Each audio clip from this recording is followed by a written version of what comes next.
All right. Well, everyone, welcome to our first recorded game. This is the daring adventures, the intrepid adventures of our adventuring troupe, Storm Animus. And let's go around the table real quick here, and have everyone introduce themselves and their characters. I'm Mitch, the Dungeon Master. Let's go with Adam. Hi, everybody. I'm Adam. I'm playing the group's smashing barbarian orc friend, half-orc friend, Orchak Uru. Chris? Chris, I'm playing Atreus. Currently, I'm a storm sorcerer. Formerly, I came into the game as a warlock. For maybe lasted an hour. Turned into a lingering soul. Was that for quite a while. After some accomplishments that Storm Animus completed, I got mortalized maybe again. Turned I'm a storm sorcerer. If you want to know more, head to storm-animus.fandom.com. Hey, There we go. shameless plug. There you go. Cody. I'm Cody. I am currently playing a warlock tiefling named Moloch. And he's lots of fun. He's real big and intimidating. He's big and throws all the fire. All right. Then I almost said Aaron instead of Matt. So you're so in character already. I just assume that it's you. I'm glad. Aaron Weyland, human rogue assassin at your service. All right. So I guess we'll jump into a little recap. Last time, our intrepid band of adventurers, Storm Animus, were listening to a speech about in a secluded location about a basically trying to gather the people against their noble counterparts here in Aeradale. You quickly discovered that this prodigal son, so-called, was indeed not Aaron. Someone disguised himself as Aaron, but was indeed your previous companion, Theron DeThil, the ASMR paladin. Fallen paladin, you can assume at this point. And you briefly, after doing battle with Theron and his cultists, you won handily and started looking for him. Unable to find him, the crowd that during this meeting dispersed. You returned to the Hop and Slacks Inn and Tavern to plan your next move. You did a bunch of planning in the Under Tavern, where the owner of the tavern allowed you, after doing some of his dirtier work. You hatched a plan to take Aaron's brother, Jormund, back to his noble house, under the guise of merchants or pirates that have saved him from the high seas. You did a pretty good job disguising yourselves and getting in the front door. And you discovered that Aaron's older brother, Eric, was home at the time. Seemingly his father, Godric, doesn't seem to be home. And you were invited for a brunch or lunch, and regaled Eric with the daring tale of the rescue of Jormund. In this time, he seemingly, listened to the stories and had a good time doing so, or I'll say good time doing so. listened to the story, and you all partook in a decent little meal. After Eric left, your companion Brinther scouted around the house with one of his spiders. Finding not too much of note upstairs, he came back down, and you guys all hatched a strange plan to kind of deceive a bunch of the guards to leave and look for the cook that had been quickly dispatched by Aaron after sneaking into the kitchens. Then stowing this cook in the cupboard somewhere, I believe. He's still alive, just unconscious. Yeah. Then you continued to really confuse the guardsmen. Ortok actually managing to stumble and get one of the guards to inhale a bunch of fire moss smoke, and he got extremely high all of a sudden. And I forgot about that. and, Lovecraft bacon. and Right. you guys left him essentially just being really happy, poking a wall and being giddy. You heard earlier a strange knocking sound coming from below the estate, and Aaron, you led everyone to the basement, and at this point,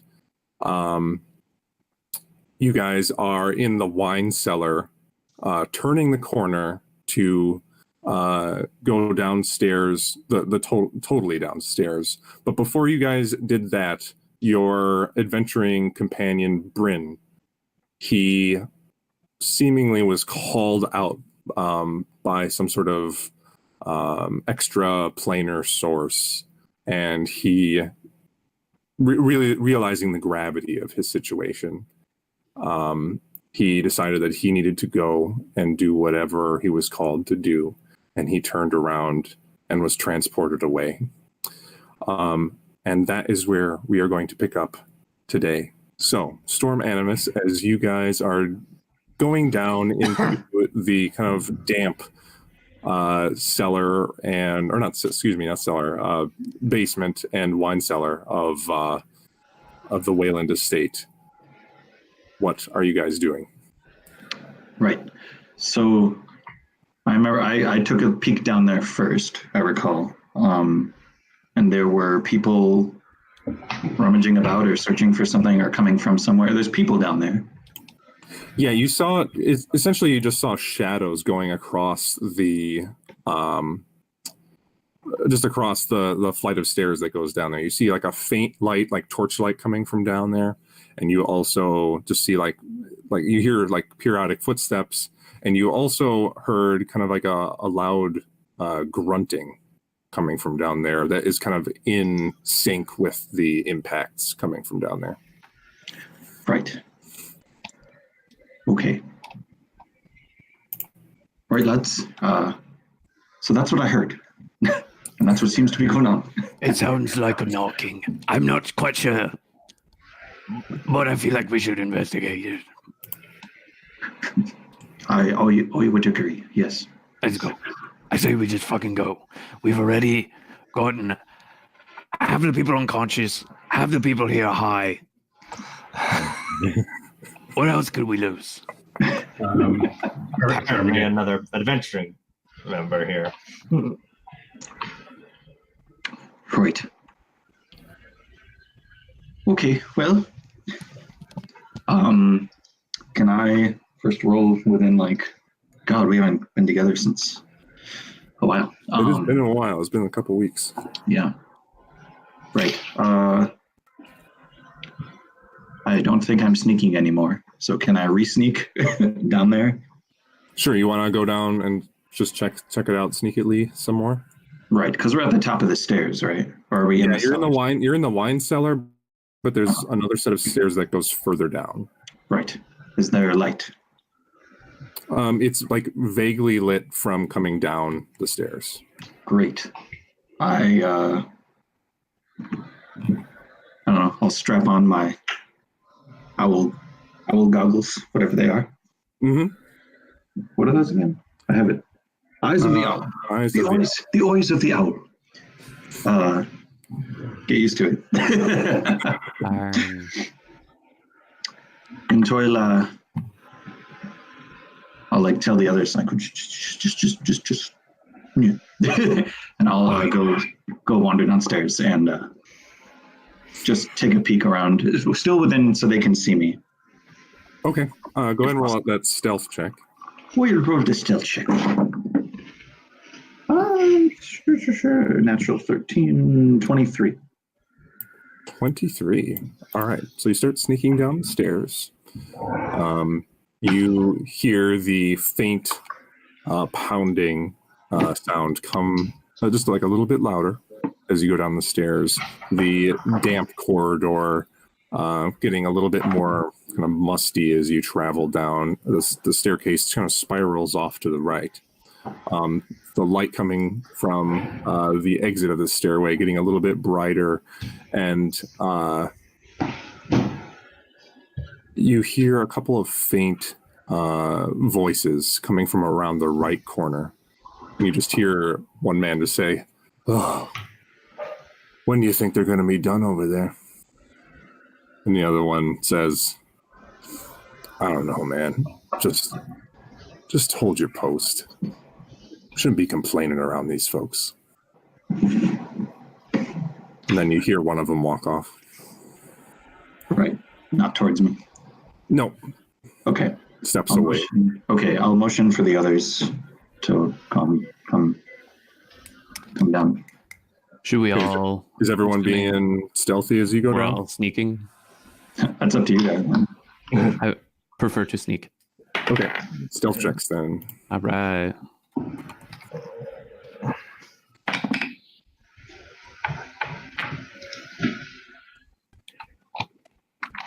Right. And we all, so everyone knows, we all put our checks in the chat so I can get everything set. Oh, okay. That's right. But calling it out, it's good too. 10. All right, those are all very good. So you all start walking down the stairs very silently and get to about, like, it starts turning a corner, and there's only about 5 feet of stairs after you turn the spiral before it lets out into this basement area. So as you guys are all like near the base of the stairs, what are you doing? What do I see? Can I? You see the same thing that Aaron saw. Just this kind of dim light from the from like torchlight. You see kind of like as you look around on the ground, like very flat stone surface, and you look across and you see some barrels and like some shelves with some random things on it. Typical basement fare, things that they don't use. Cool. Off to the right is where's the sound coming from? The grunting. It's kind of everywhere. It's just echoing through the basement. It's hard to tell which exact direction it's coming from. Okay, where did I eavesdrop? Where were those? The two voices were coming from the right of the stairway. Okay, I'll sneak down that way, maybe motioning for them to follow at a slight distance, perhaps. Okay, so with your stealth check, you like step out from the exit of the stairs, you look off to your right, and there's a man pretty much right there, and you catch you basically see his like boot sticking out just before you step too far out into the open area for him to notice, and you quick kind of duck back. So you see like a guard's boot. Right. So he's like, how is he like right like? Just he's around the like corner to me. He's like his shoulders leaned up against the dividing wall between where he is and where the staircase is. I'm gonna tap on Aaron's back, and I'm going to hold him the bag of fire moths and be like, I roll my eyes and turn back. So you're saying I'm within 5 feet of him? Oh yeah, like you're just around the corner. Right. So there's this thing in me title called Assassin, and I think I'd like to perhaps make use of that title and roguish ability listed on page 97 of the Player's Handbook. All right.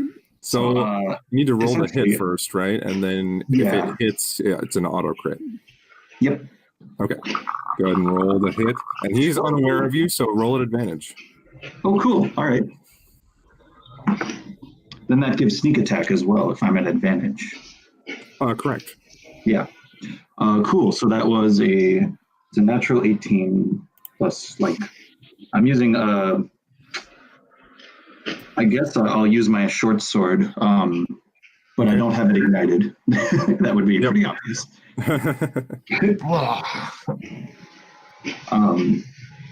So it's a 26 to hit. 26 hits.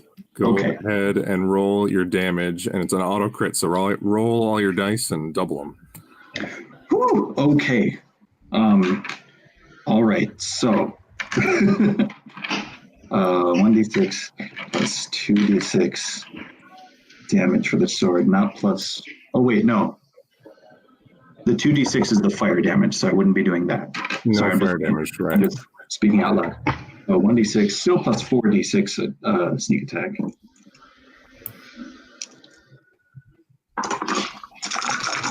Living that rogue life.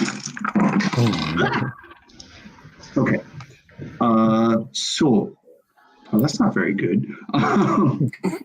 That's not good at all. Oh, but it's doubled. So, 5, 10, so 14. Oh, wait. Yeah, 28. 28 points of damage. All right. So, you quick get around the corner and lunge, planting your blade square in the chest, just a little off center. And your blade pierces in a good couple inches, but the armor repels a little bit of it. And he's taken totally aback. His eyes bulge as he sees you come around the corner, obviously aware of your presence at this point. And he looks off. I'm so sorry, Mitch. It is plus 4 as well. I'm very sorry. I didn't do that. That's all right. That's all right. Yeah. So what's that total then? Well, it's just if it is just plus 4 in the description, is it just plus 4 or is it plus 8? With you just double the dice, not the modifier. Okay. So what was that? 28 plus 4 is 32. 32. He's still up. Good for him. Wow. Just barely. Okay, let's see. This is math. That's right, I can do math in the thing. We don't need brains anymore. In the meantime, let's use this as a plug for our storm-animus.fandom.com page. Hey, come check us out and see what the intrepid adventures of Storm Animus are up to. Thanks for that plug. At this point, the guard just yells, "Intruders!" as he tries to kick you off of him. And I need, at this point, to everyone please roll some initiative. Fuck, I knew we should have used the fire moss. It always works. I mean, he probably still would have yelled anyways. Oh well. So we'll just fight our way through like we do. Right. At least I didn't cause a giant explosion this time. All right, so that's a 7 for Aaron. 16 in it. 16 for Orchok. Oh, damn yeah. My D&D Beyond's having a hiccup. Ruh-roh.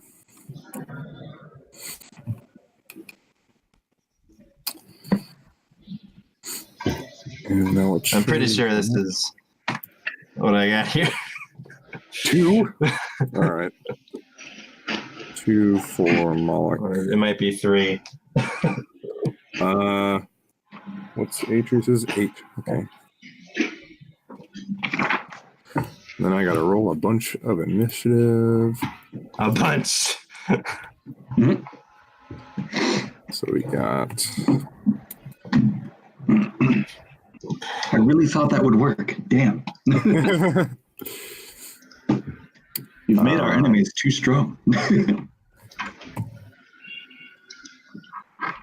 Or as we prove every time I try to fight Theron, I'm just shit against people with heavy armor. Yeah. Sorry, Mitch. It's 3. Oh, how the turntables. A 1. Turntables have spinned. Wiki, wiki, wiki.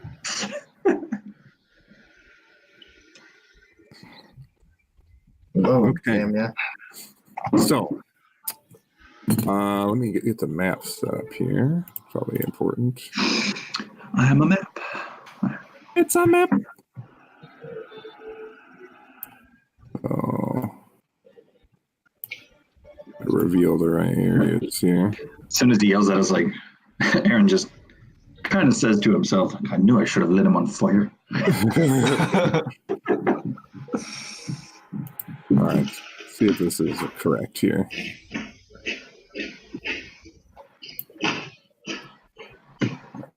Centered in my other. Where is...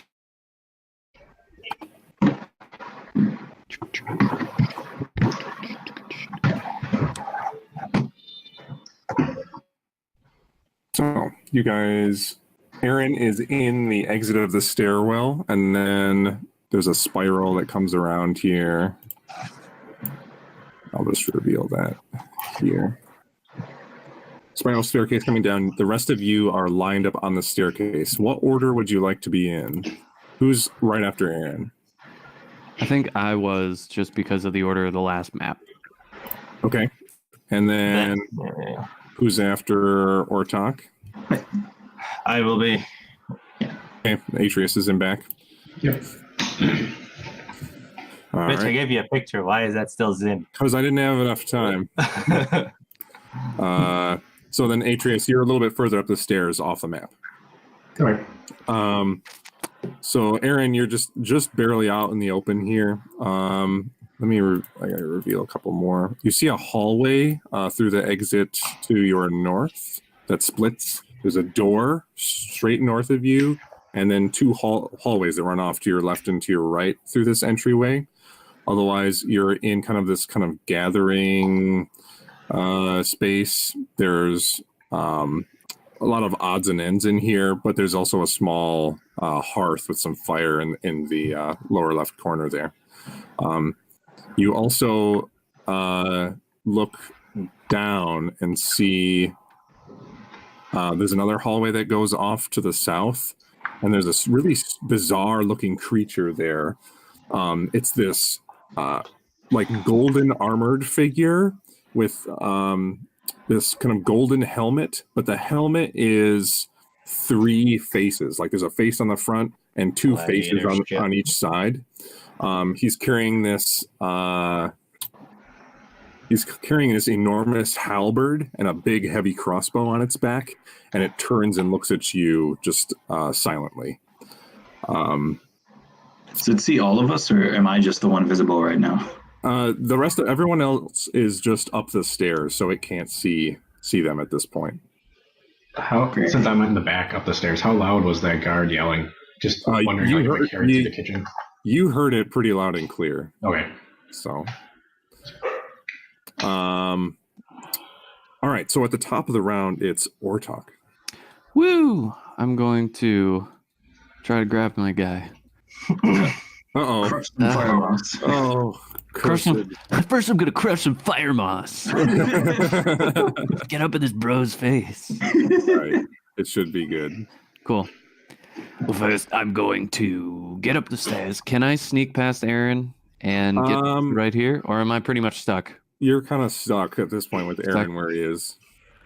Then I'm going to go into a rage. Okay. because I might as well. I can't let him pass me. You could push him, couldn't you? I don't know how the rules work with that. So you Yeah, you usually can't move through someone's space unless you're like a tiny creature moving through a larger creature's space, like between their legs. So okay. Yeah, because I'm pretty stuck. Is it possible for me to throw anything like right there? sure. Yeah. I'm gonna throw down. Since I can't go anywhere and I'm raging, I'm gonna throw down a bunch of caltrops in that sure. space. Yeah. Free throw. How many fill a space? That's a good question. I'm gonna just say off the top of my head, like 250. 250 sounds perfectly reasonable to me. I'm gonna throw down 250 caltrops in that space. All right. We'll put a little square there. Sweet. And I want to say that's about everything that I can do here. Okay. With that, that'll be your turn. And then next, Aaron, you watch as this bizarrely shaped creature to the south of you here starts just lumbering in your direction. Let's see. You just hear like a strange language start being whispered into your voice. It seems guttural and dark, and it kind of marches in your direction and makes it up to you. Takes actually 10 foot on the harbor. Yeah. So it gets up to you about 10 feet away, and with its long reach on its halberd, it's going to swing at you. And it'll be a 16 to hit. That does not hit. All right. It's going to take a second swing at you. 17 to hit. That doth hit. All right. And you will take... Should I tell you before you say a number if I want to use Uncanny Dodge or not? Oh man, I keep on forgetting how that works. You're right. Let me look it up. That's my job to know. Tell me what that means.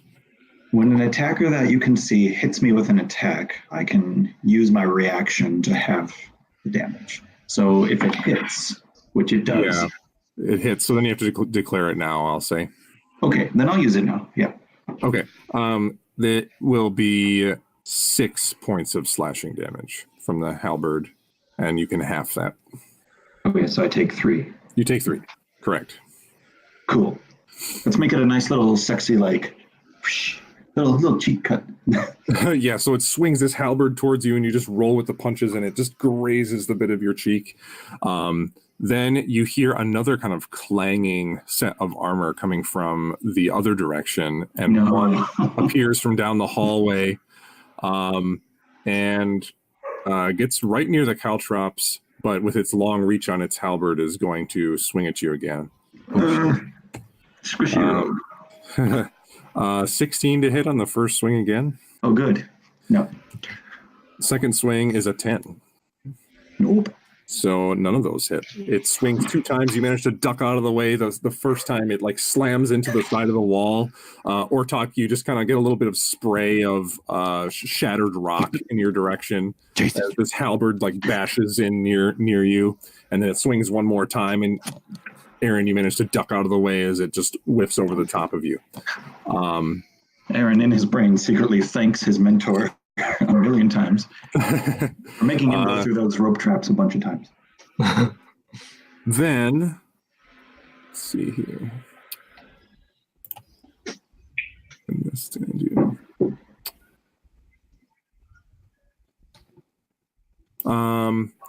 Coming from the other direction down that hallway, you see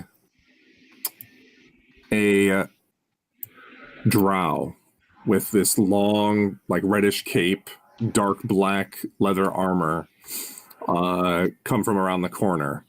Does he look like the one we slew in the tower?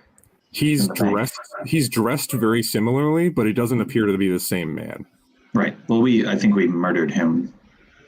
He was very well dead. This one comes around the corner, wielding 2 short swords. Comes around the corner, sees the caltrops, and just stops for a second, and then he will make 2 short sword attacks against you. First is going to be an 11 to hit. No. Second is going to be a 17 to hit. Yes. Okay. You take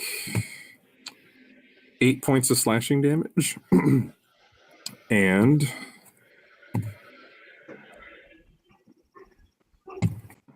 12 points of poison damage. I don't have to roll to like. Oh no! It just says that's how much poison damage you take. Well, fuck! So I just took 20 points of damage. Yeah. Just like that. So it comes around the corner. The first blade you manage to just barely get out of the way, but the second blade just slashes straight into you. The blade drips a little bit with this kind of clearish liquid, and you see the discoloration go into your skin immediately as the poison touches you. And the elf is then going to actually duck away from you, and you get an attack of opportunity. Didn't he use his reaction for uncanny dodge already? Oh yeah, actually, good check. So yeah, he just ducks out of the way, and you don't get a chance to grab him. Is that uncanny dodge can dodge opportunity attacks? No, uncanny dodge is a reaction, and so is an attack of opportunity, and you only get 1 of those per round.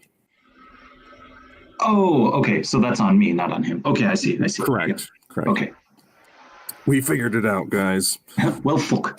Good to go, everybody. Yeah. Then Aaron, you're just getting hosed. I'm sorry. The door. I did this to myself. The door right across from where the caltrops are set. The door opens, and you see what appears to be a town guard, like the one that you just attacked around the corner. Opens the door and he says, "What the hell?" And he looks down and just like, "Oh shit!" And he almost steps on the caltrops. And he is just going to take out his light crossbow and take 1 shot at you, Aaron. It's me an 11 to hit. No, luckily. And that's going to be that guard's turn. You hear some more shuffling coming from behind that guard. And now it is Atreus's turn. Okay. Well, I'm in the stairs. So I think, how far am I to the top of the stairs, like by the kitchen? You probably went down 10 feet of stairs to get where you are, and then there's the wine cellar, and then maybe another 20 or 30 feet of stairs to get up from there. Okay. Is it a straight shot for the first 10 feet? Yeah. Wine cellar? Yep. Okay. I'm just going to turn around, because I can't get down the stairs anyways, and I hear too much going on. I'm not going to last for that, so I'm just going to shout out, should we lure them into the wine cellar, lure them up? Or should we go to the wine cellar? I'll just say that. And then I'm just going to turn around and ready firebolt. And so the wine cellar is like a tiny room. It's like 10 by 10. Oh, okay. I thought it was bigger than that. Yeah. Okay, well then I just won't say that. Then I'll just turn around and ready firebolt because I can't go down the stairs. So. Never mind. So you're ready. You're holding firebolt. Yep. Okay. Cool. Now it is Aaron's turn. Well, fuck. Okay.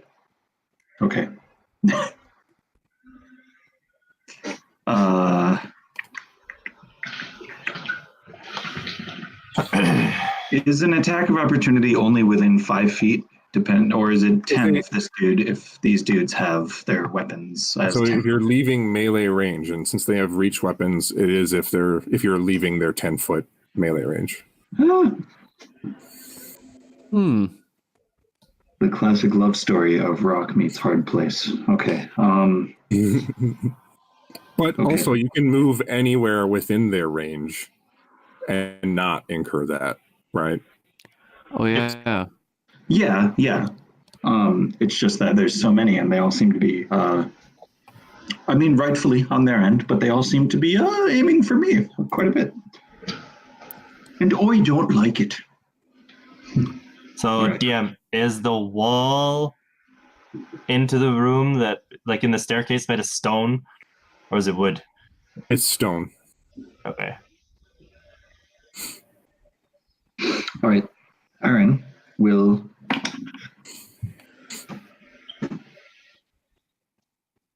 Yeah, why not? Okay. I would like to...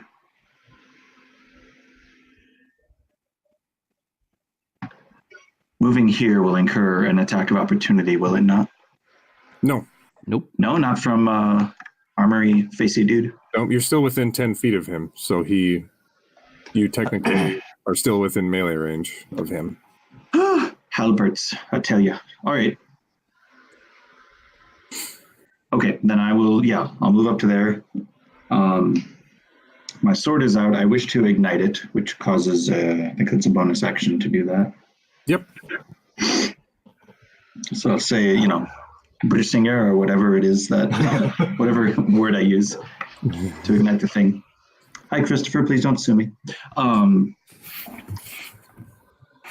Yeah, and I'll finish off that guard if I can, if I may. Sure. And he's like super pained. He didn't even get to move. Like it was technically his turn, and he's just like, he's almost dying. So, go ahead and roll the hit. Lovely.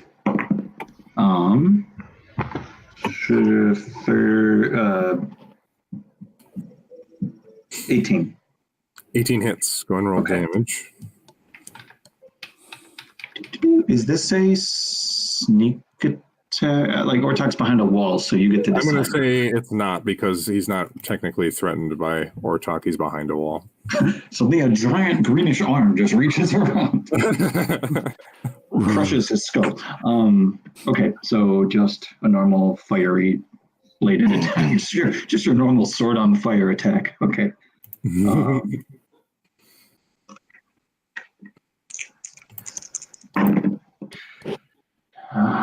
13. 17 damage.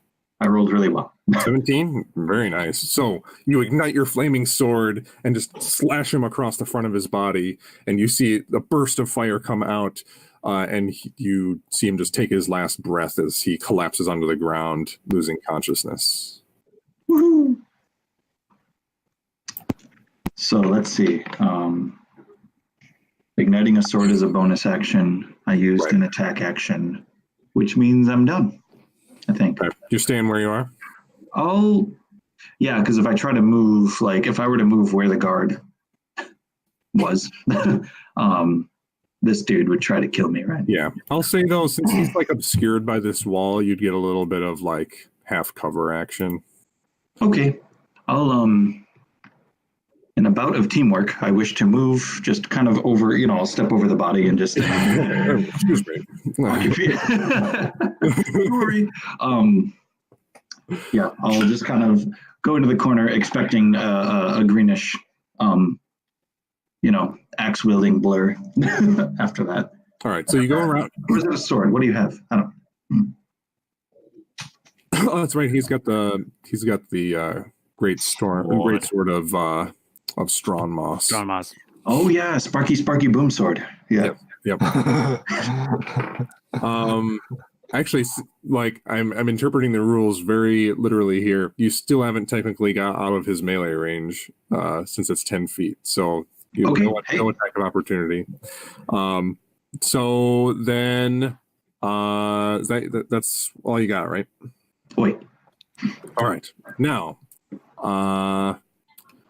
you guys hear a little bit of like scuffling coming from around the corner to the left and down through like this area here. The hallway seems to go back behind this wall as you hear sounds coming from that direction. And then some footsteps kind of conjure into, not really conjure, but appear. A man appears around the corner in a dark red robe and turns and sees you, Aaron.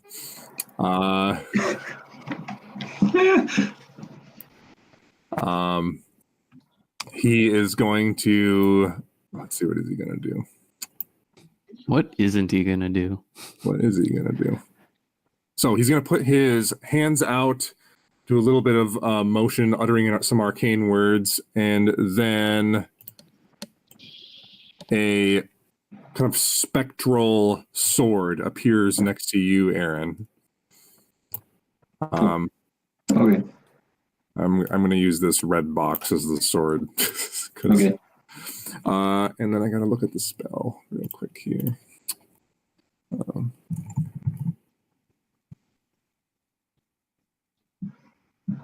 Well, Mitch is looking at the spell. Oh my god. Storm-animus.fandom.com. / Creed thoughts. Backslash Creed thoughts. The spectral sword swings at you with a 14 to hit, Aaron. Oh, goody! It doth miss. All right, so it just swings over the top of you, missing the robed man, cursing to himself.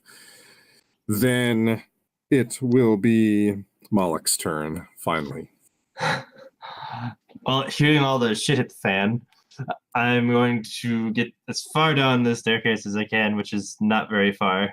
Yeah, basically just With around this- that corner. With this maybe same-sized individual in front of me. Yep. And I will just ready an Eldritch Blast in case I see something I don't like. Okay. So you're readying Eldritch Blast, and with that, it'll be Ortok's turn back to the top. Woo! All right. I'm going to move right here. And then I'm going to invoke my Thunderous Charge and Shit. go. Where's the little. Is it this thing now? There we go. I'm going to go this way. Over the shops. I'm going to go over the caltrops, but I have a question because it says, as an action, you yell a battle cry, causing both you and the blade to become pure electrical energy. Uh-huh. If I go over the caltrops, do I still take any damage? No. I'm going to say no. Cool. I'm going to then essentially charge pretty much blindly and try to get right about here if there's not a wall there. Okay. So you... those of you that can see Ortok see him yell out this brief battle cry as his greatsword, covered in this kind of electric filigree, ignites into a large, just enormous thunderbolt, and his whole body gets enveloped in this energy, and he all of a sudden just zaps into this other room in a straight line, and you see...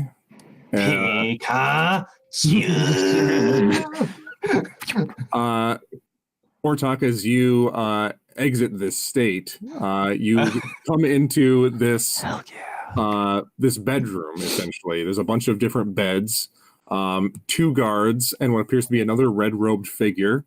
I'm going to say that strange armored creature, as well as both the guards, are hit by the electric wave. And what's the save they need to make on that? 15 dex, and I'll roll. It's 3d6 thunder damage and 3d6 force damage, and then half if they do it. So Right. So we got 1 failure, 2 failures, and 1 success. all right, give me a hot second here. That's thing. 9 points of lightning damage, And that one didn't roll well. Ooh, that's good. 13 points of force damage. All right. And I'm assuming I'm right there. Yeah, you kind of smash into the wall a little bit. So that's 9, 13, it's 22, right? Yes. I didn't know if you needed them separated or anything. And who'd you say that should hit? Because it's within 5 feet of the line, so it should hit. Yep, it did hit him that. too, but he's Cool. the one that succeeded, so he's only taken 11. Well, that's stupid. But the two guards, you kind of watch as they, both of them kind of get knocked back from your charge across. They all have scorch marks all over their body from the electric charge or from the impact on them. They look like their eyes are like really bulging for half a second, and they kind of look around them. And they both kind of inhale a little bit, taking in their surroundings, and then they see that they seem relieved for a second. And at this point, I need everyone to please make a perception check. Perception. 13. 15. Percussion. 13 drums. Too many drums. So All right. So, Aaron, you take a deep breath, kind of like trying to calm yourself down. After everyone trying to murder me, yes. And like just a faint hint of like kind of that rotten eggs smell hits your nose, and you're just like, that smells like natural gas. Is so I actually did have a question about this. What is that? It's like a little fiery hearth. There's fire in it. Yeah, but it's like super, super small. Right. But it's a flame. And I smell gas. It's a weird flame though. You don't feel any heat coming off of it. Okay. But my sword is on fire. Your sword is on fire. Yep. Oh dear. You just like this very faint smell of natural gas. Are we in that air temple with the problems? Okay. Or solutions. Now. That was Ortok's turn, right? Got anything else, Ortok, once you're into this room? Murder everything. I don't think so. As a bonus, can I still attack because I'm frenzied raging? I'm going to say that was an ability, not like a swinging attack. So Okay. Yeah. Sure. Oh, I can or can't? Sorry. You can't. I can't. Yeah. Okay, cool. Yeah, I'm done now. All right, cool. And then it will be this kind of armored creature's ability or a turn. It's going to just kind of casually walk over the caltrops. What's the damage on the caltrops? It's a D4. Like a D4. Yeah, it's like nothing. They have to make like a dex save or something. Yeah. Yeah, I can find it. Oh my god. Caltrops. Caltrops. 15 dex or take 1 piercing damage. And he succeeded, so he does not take any damage. Ooh, until the creature regains at least 1 hit point, its walking speed is reduced by 10 feet, though. Taking damage does. So it didn't take the damage since it succeeded the save. Oh, it succeeded? Oh, yeah. Yeah. They rolled like a 20. I don't know if it still takes the slow or not. Taking this damage reduces the creature's walking speed by 10. Oh, okay. Yeah. I'm reading it on Although it Roll20. is, although I just read the caltrops thing, it is considered rough terrain. He can still move through it, but like. Well, yeah. Yeah. Okay, so he just walks through Essentially, he's dead. Like, just remove that one. He's just dead, guy. Yeah, Alright, just dead. so he passed in front of me, so I'm going to shoot him with Eldritch Blast. Good. Oh yeah, exactly. So you see this strange okay. creature walk ahead or through the entryway. Go ahead and There you roll the hit. go. Okay. That's a nat 1 for the first one. Okay. So the first beam just scatters off to one side and kind of blasts a small hole into the stone wall. Go ahead and roll for And the the other. next one is a 12. 12 is a miss. So you see Yeah. the Eldritch Blast go careening down towards it, and it kind of leans into it, and the beam just reflects off of one of its shoulder pauldrons. Then it's going to continue and get right up to Aaron, and it's going to take its halberd and swing with a 19 to hit.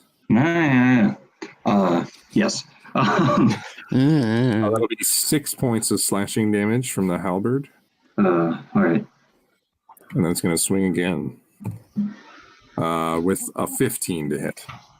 That one misses. All right. So first time catches you off guard as it quickly comes around the corner, slamming you in the side, and then it goes around for one more hit over the top, and you just sidestep it as the halberd comes down and smashes into the dead guard body beneath your feet. And, The squelching sound. and then that will be that thing's turn. This other one is going to walk up to you, surrounding you. It's going to swing its halberd at you. I'm literally in a corner. What have I done? Natural 20. Okay, well, I'll uncannily dodge that one, I guess. So that's 10 points of slashing damage. You can half that to 5. As in, well, you said it was a natural 20, so that's a crit. Does Yeah. that mean I take the 10 because it would be 20? No. The 10 is the crit damage. Total crit damage. Okay, so take 5. Gotcha. A sudden saxophone lick jumps into our heads. All Wait a second. right. Oh no, this isn't an Adam Neely Animaniacs. video. Anyway, so that was that. Was that its first attack? I think it Yeah. was. Yes, it was. Yeah. Second attack is a 14 to hit. No. Okay. This time, first getting a solid hit, slashing you on one side. The other time comes down on you, and it actually deflects off of. You just managed to parry it off with one of your blades. And that's going to be that thing's turn. You hear a little bit more like pattering of feet as this dark elf comes around the corner, and he starts muttering a couple of arcane words, putting his finger out in your direction, Aaron. Is that the same one? It appears to be the same one, yeah. Okay. He puts his finger out, and you see basically your vision goes blank as the entire area around you gets engulfed in a thick darkness. Okay. So, yeah. So it's just pure darkness, right? It's not like I can't see through it with my owl. Yeah, owl eyes. it's magical darkness, so even your owl eyes can't see through it. Well, fuck. All right. And then what's the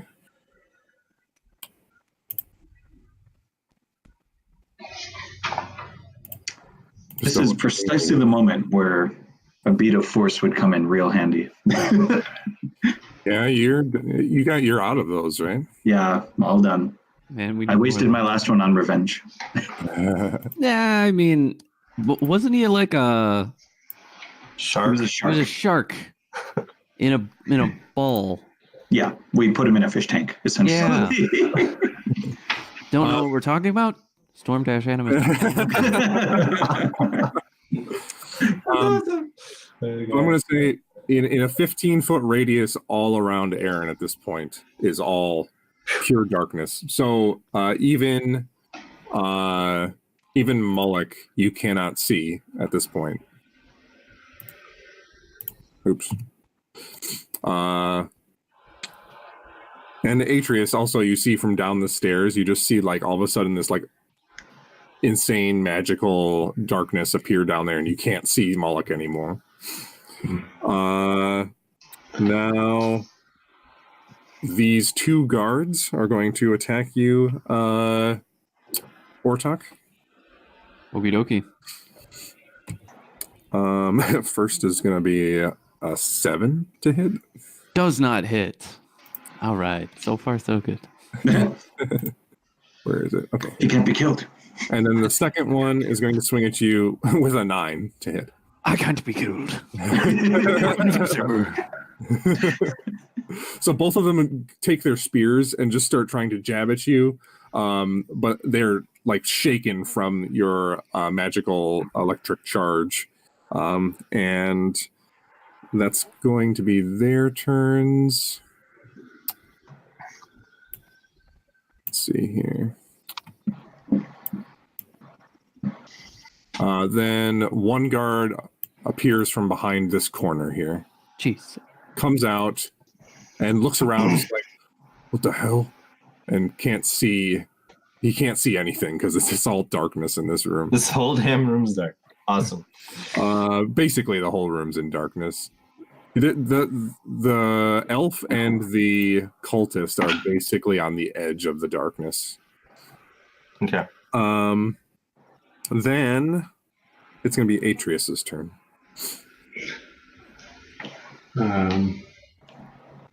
So you said it's 15 feet around Aaron, right?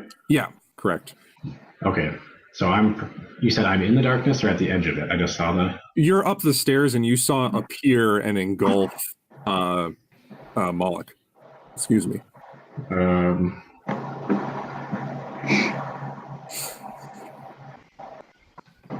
Do I hear anyone coming from like the wine cellar?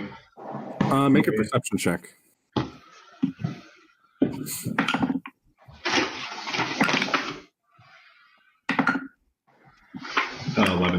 11. Currently, all you hear are the giddy laughter of the high guy. He's just like, hoping it's something. Okay, well, I knew where Moloch was before it went pitch black, and he's blocking the stairs. So I'm gonna just basically walk up till I bump into him. Okay. And then just bumps into me. yeah, then I'll just I don't even know, because I could ready firebolt again, but can I launch it if someone runs into me from upstairs? Sure. It'll be a disadvantage because you can't see, but if someone collides with you and you ready firebolt, sure. Okay, I guess I'll do that because I can't really figure it's safer there. Maybe they won't come down the stairs if it's pitch black. Okay.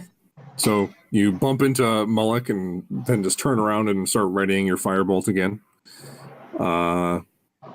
Then it'll be Aaron's turn. Totally pitch black around you. What are you doing? Sure. Well, it's dark. It smells like eggs. We're all going to die. This is I feel like that old lady in Atlantis with her cigarette. We're all gonna die.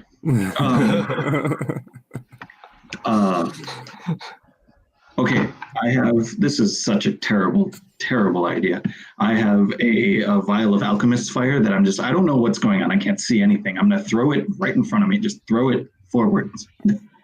Sure. Okay, alchemist's fire.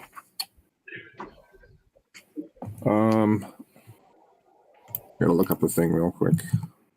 That's fine. Miss From what I understand, it just kills things immediately. You know? Yes. In a 15-foot, 90-degree angle. Really? I need. If you're trying to hit a creature, I need you to do just a roll an attack and add your dexterity. Right. Let me check my dex. Okay. Is this at? I'll level with you. Is this at disadvantage since it's pitch black? Yes. Okay. although he is right in front of me? You get to decide. Yeah, it's at disadvantage. Okay. Oh, that's terrible. 7. 7? Yeah. All right. You hear it crack, and you hear the telltale of fire happening. But then, let's see here. Oh, yeah. You all hear this like silence occur for just like a brief second, as it seems like all of the air in the room is just being sucked, and an intense heat starts happening pretty much everywhere in this room. I need you all to make dexterity saving throws. But I'm up the stairs. Except, I'm going to say except Moloch and Atreus. You're up the stairs. Okay, so we're making dex saves, you said? Yep, dex saves. Would this be considered? This wouldn't be my danger sense thing because this It's is not just straight a up an trap, it's explosion. more just like a natural effect, Ooh. I guess. I'll take that.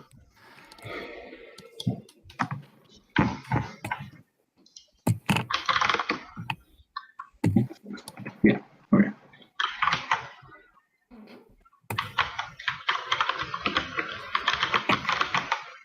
All right.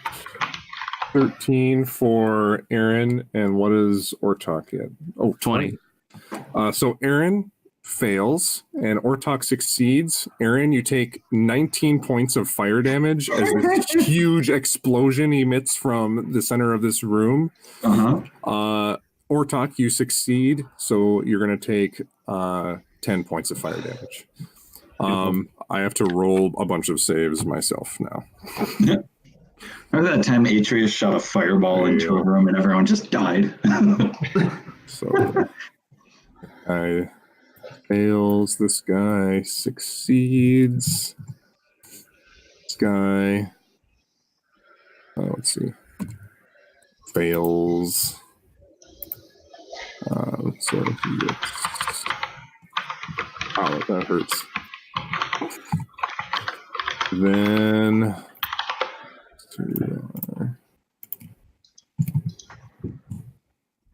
this guy, let's see. The elf, of course, the elf succeeds. What's his? So then he's on this. And then this guy, oh my gosh, he fails. So he's down 19 hit points to... Hey, Adam, I want to learn more about our backstories. Where should I do that? You can go to forum-animustuffandom.com and check out our stuff. We have a map of the world and everything up until about this time last year, and a little bit about the gods and backstories. Nice. Yeah. All right, thinking about your backstories as you try and put out the various bits of fire on your bits of exposed hair, you feel the heat subside for a couple seconds as there's just a ton of smoke and soot all over the place, things knocked all over. Ortok, you see that a couple of the beds have been lit on fire, the sheets too flammable. And then that will be, so that was as a result of Aaron throwing alchemist fire. So what else you got, Aaron? Do it again. Right? Let's go again. No. I just had the one bottle. I mean, I have oil flasks, but I'll save those.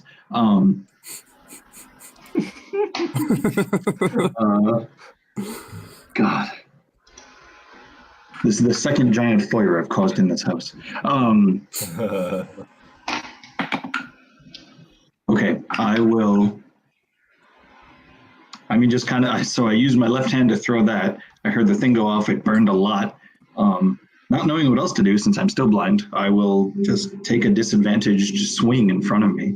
Sure. Okay. Wait. 17. 17 to hit. Yeah. That hits. Oh, great. Roll some damage. Woohoo. Yeah, I'm going to need you to separate the fire damage from everything else. Okay. It won't be too much since there's not. Yeah, there's no sneak attack. So. Okay.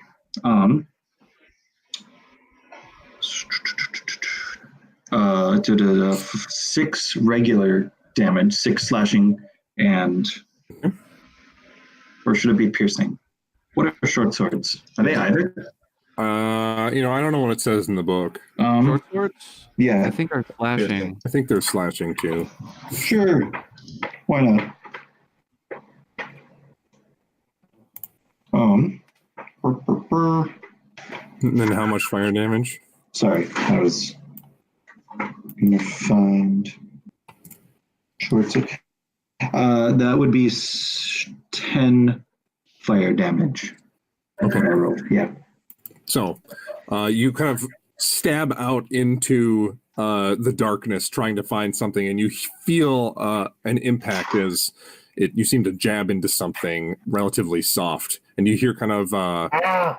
You don't actually hear a groan or an impact. You actually kind of feel this weird, psychic groan coming from everywhere. So it's like a Short no sword, voice. sorry. Short sword is piercing. I just looked. Okay. If that matters. Then that all you got, Aaron? You staying where you're at? Like I have a choice. Yeah, I mean, because I couldn't move if I wanted to. It looks like. Right. You're kind of pinned in. Yeah. Can you move through the spiritual weapon? I'm assuming that's what that is. Yeah, the spiritual weapon is. So I think you're stuck where you're at. I'm definitely stuck where I'm at. So, yeah, that's all she wrote. I'll start writing my obituary. Now the moving on to these cultist turns. The one controlling the spiritual weapon actually can't see you. It's going to roll to try and hit at disadvantage with a 7 to hit. Nope. The spiritual weapon, you just feel this like whoosh of air around you, but not sure what's trying to hit you. Then the red-robed man that's in the room with you, Ortok,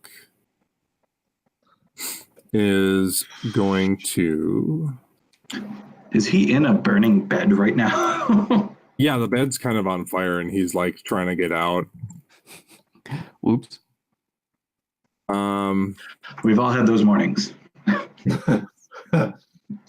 Ortok, I need you to make a wisdom saving throw as he starts pointing at you and doing an incantation. Oh, God. Okay. That's a 2. A 2. Yeah. You feel your body seize up as you are now immobile and paralyzed. That's good. And just at the beginning or at the end of each of your subsequent turns, you can make another wisdom save to try and break the spell. Woot. Okay. Just so you know. So I don't forget. Fuck. Aaron the arsonist. And he is going to get out of his bed and just like trying to pat himself out a little bit. And then let's see. It's going to be Moloch's turn. Really? Yep. I thought it was Oh, Atreus' turn. so hold on. No, it was Atreus held his turn, right? You held your firebolt, right? And then Aaron went, Oh yeah, this is my turn. and then Cultist, and then Moloch. Yep. Okay. So I can't see shit. Yeah, it's totally dark. Can't see anything. I haven't seen any of this yet. And you can like kind of get a weird sense of your surroundings through your hearing, but it's not great. Okay. Would I know enough to get here? How do I ping? Hold left click. There. To get where? Down by the elf? Yeah. I mean, you could hear commotion over there. You like decide how you want to deal with it, but like, Yeah. you don't know how far the darkness goes at this point. You don't know where you know where sounds are coming from. Okay, so I'm gonna do something goofy. I'm gonna hold my halberd out like at a 5-foot distance, Mm-hmm. and I'm going to. How do I draw? Here's the paintbrush. No, not the paintbrush. Use the. Well, you can use the ruler, which is right below the little magnifying glass. And I'm gonna run until I feel the halberd hits the wall over there. So I'm gonna run over here. Okay, so you kind of like it. You're using it as like a walking stick, and you're just kind of like I'm pointing it forward as that until I just take. Like, okay, there's the wall. Another shit down here. So I used up 5, 10, 15. You do see hear commotion like right next to you. Mm-hmm. In addition to some like general grunting from Aaron from being hit a lot.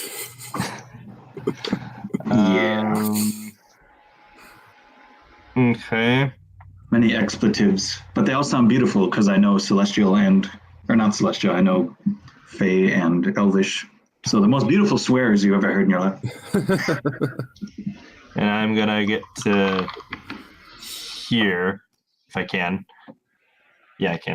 Yeah, you can get there. Yeah. Okay. You're still in the darkness, though. Okay. So,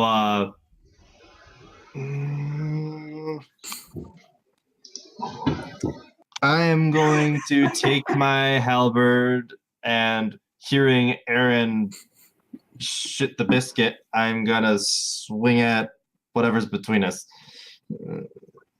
Twice with the halberd. Between Aaron and myself. You? Okay. Yeah. So go ahead and roll an attack at disadvantage. Isn't that flanking? That's not in this game. We're not doing flanking. We're not doing flanking. That's an optional rule that Mercer is using. Okay. Well, 10 for the first. 10's a miss. And 11 for the next. You get 2 attacks with your halberd? Yeah, I have the Thirsting Blade, Eldritch Invocation. Okay, so what was the second? 11. 11? That's also a miss. Mm-hmm. So you take out this large halberd, swinging in that direction, unable to hit what's in front of you. That's all you got? Mm-hmm. Okay. Now we're back to the top with Ortok. You spend your turn paralyzed, and at the end of your turn, go ahead and make a wisdom saving throw. 19. 19. You shake off the spell, managing to break free of the paralysis. Yay. All right. But you spend your turn doing so. Next is those 2 creatures that are attacking you, Aaron. Okay. The first one, like right next to you, is going to swing, and that's going to be a 16 to hit. No. All right. Gets one more attack. They're rolling so bad with a 14 to hit. Oh, I feel so terrible for them. All right. This other one is actually going to turn around and start swinging at Moloch. Okay. First is going to be a 18 to hit. Yeah, that hits. You take 7 points of slashing damage from the halberds just grazing across you. Second attack. 7, you said? Can I assume they can see us since they're attacking so confidently? Yeah, you can't really see them, so it's like a weird situation. All right. The second one rolls a 25 to hit Moloch. Nope. Sure. What? And that's also 7 points of slashing damage. Plot twist. Moloch is Asmodeus. What do you? That's gonna be that guy's turn. Now the dark elf is, let's see here.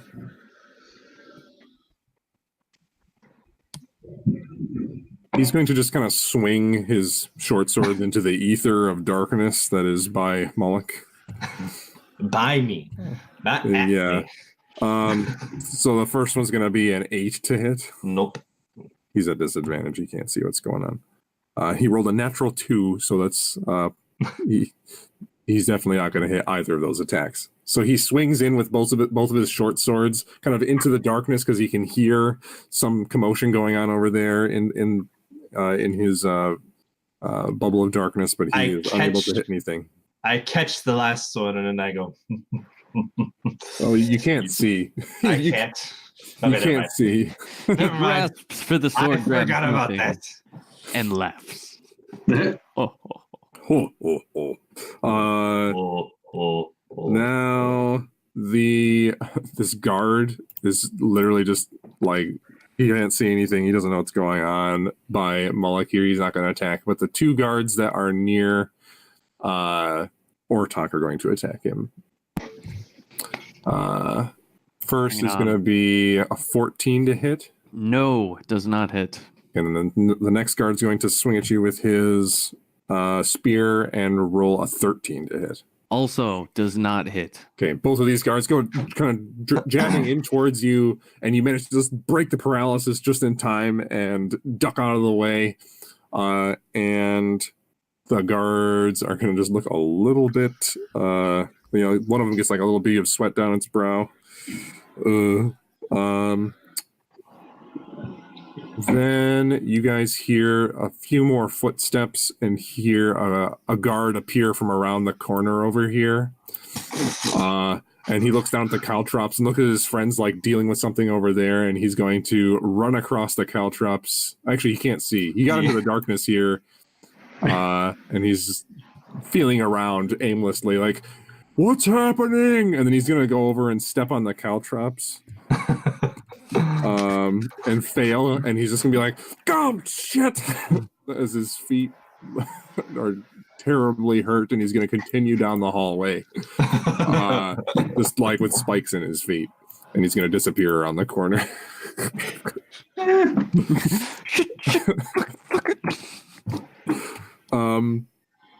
Then it's Atreus's turn. Okay, I'll start making my way down the stairs. Okay, How far off the screen am I? To get on the screen. You make it down to the bottom of the stairs with your movement, I'll say. Oh, okay. Oh no, you were right up next to. Yeah, you were right next to me. That's what yeah, that's right. Yeah. So here, I'll give you. 5, 10. So moving to where you are now, it only took 10 feet of movement. Okay. So I think I'm just gonna, because I didn't see any of the layout where anybody was from the stairs. Yeah, it's just pure darkness right now. You hear like a commotion off to your right, a commotion off to your left.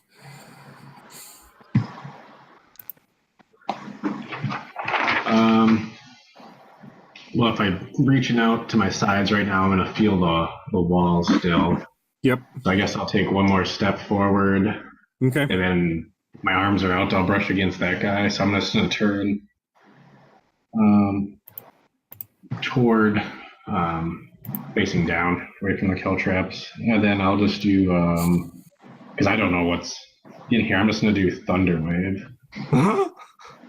Oh, so yeah, you'll hit Aaron with that too. But yeah, I don't know where anybody is. If you don't know where anything is, yeah. All right, go. Yeah, so that's is that like a con save? I think it's a Constitution. Yep, on a con save. So everyone in a 15-foot cube originating from me. That's me too. Oh, damn. No, 15 feet? originating from you. Cube So forward or all the way around? So you get to place the cube. So a 15-foot cube would be basically a 3x3 square, and you can kind of put it wherever you want to put it. As long as one of the cubes is you. Okay, I'll probably put it toward me then going down. But I don't know that Aaron's in that crevice there by the stairwell. Would he be affected by it since he's kind of covered by the... I'll give him advantage on the saving throw because he's obscured. So they need to make a Constitution save. On fail, they take 2d8 damage and are pushed 10 feet away. Okay.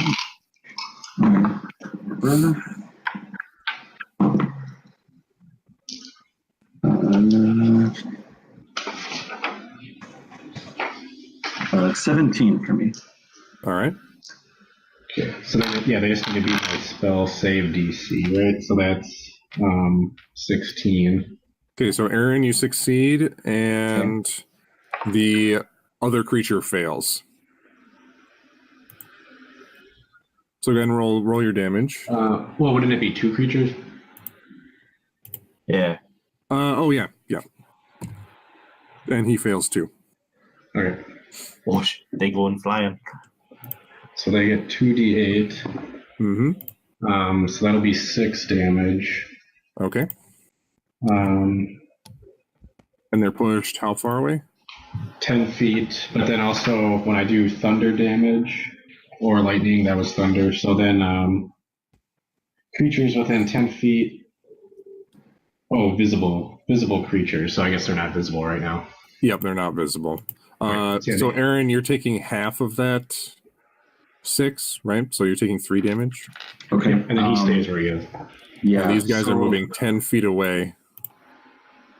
Sweet. So I would say everything fades to black, but it was already black. So Aaron just kind of stops. What do we hear? Like a thud? Like he fell? Like somebody fell? Yeah, so you all hear from out the door this huge thunderclap come from just by the stairwell. You see these just like things get rattled off the walls, and then immediately after the thunderclap, Atreus, you hear like a dead weight collapsing body like in the corner near you. You also hear kind of the skidding of metal against stone as those 2 other creatures are pushed away from you. Got anything else? Secretly celebrates. Yes, I got one. Yeah. I mean, did it? I probably can't distinguish by the sound that it was. Make a perception check. Aaron yells, "Fuck!" and then, Ouch. ouch. Oh no, Aaron just yelled the safe word. Yeah. He must be going down. I rolled a 7. So I 7? guess that's not very I'll good. say no. You can't tell that it was one of your allies from the sound. Oh my gosh. You better be buying all these domain names. I can make pages. Just wiki pages, man. So many pages. That's amazing. All right. Is that all you got, Atreus? I can move. Yeah, you got 15 more feet of movement. Yeah, maybe I'll just move one. Okay. You kind of you bump into like a waist level table at that point. Actually, the table would have got thrown too. Okay, yeah, the table's gone then. The table is shattered against the wall somewhere. Okay. Okay. Then it's Aaron's turn. I need a death saving throw. Oh, it's a 20. A 20. All right, that's a success. Is a natural 20 2 successes? Oh, it's a natural 20. It's a natural 20. It is 2 Yeah. successes then. You have succeeded twice. Neat. That worked so nice, I'm gonna try it twice. Now the cultist, hearing some other movement, is going to move his spiritual weapon to right there, and the weapon is going to swing at whatever that is with a 17 to hit Atreus. Yep. And this will be. Oh wait, the weapon doesn't get moved. No, it's like this weird non-corporeal thing that can hit stuff. Okay. Where is the thing? There it is. 1d8. That is going to be 9 points of necrotic damage. Okay. Then the cultist nearest to you, Ortok, is going to put his hands out and actually, he's going to put one hand out and try and grasp onto you. All right. Look at my spellcasters, man. He's going to roll an attack. Oh, with a 5 to hit. No. So he puts his hand out and you manage to duck out of the way. You see kind of like a blackish energy coalescing around his hand, and you manage to dodge the attack. And then, let's see. Then it is Moloch's turn. Okay, having just been swung at from a particular direction, I will swing back at the Dark Elf. At the Dark Elf? Sure. Yeah. With 2 halberd swings at disadvantage, right? Yeah, because you can't see him.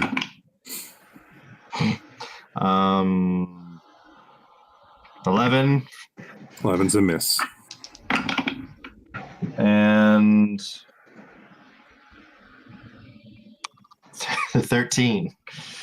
13's a miss. Mm-hmm. Sorry, so you just do kind of 2 blind swings out of the darkness and are unable to hit anything. Then we're back to the top with Ortok.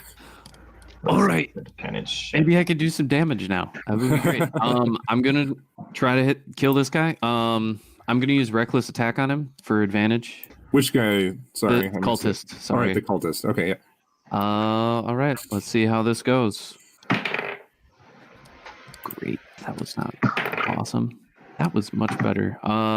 So that's gonna be 25 to hit. Yeah, that'll hit. Cool. And that is 17 points of slashing damage. 17 points. Nice. He is barely standing as you remove your blade from his shoulder blade. And then I'm going to attack again. All right. Natural 20. Natural 20. Yeah. Okay. Yeah. So that's 24 points of slashing damage. 24 points. So you plant your blade right into where his neck meets his shoulder blade, getting deep down a couple inches, and then you rip it out one more time and just with a swift swing decapitate him as he falls down to the ground. Cool. I'm pretty satisfied with that. And then as a bonus action, can I light up my sword all intimidating like and just stare down this guy in the middle? Yeah, sure. Cool. Roll an intimidation check with advantage.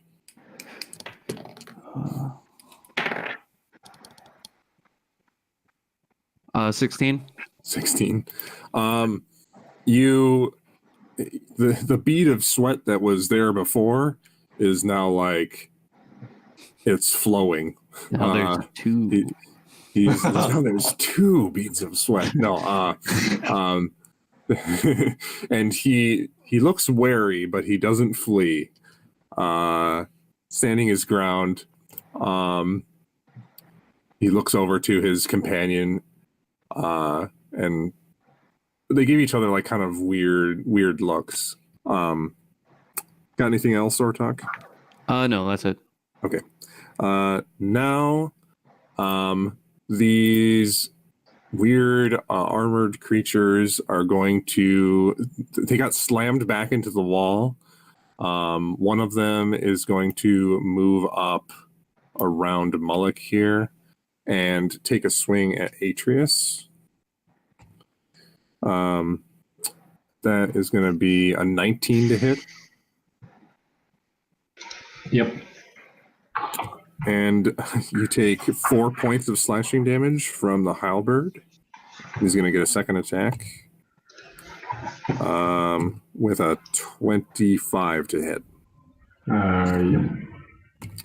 And you take 11 points of slashing damage.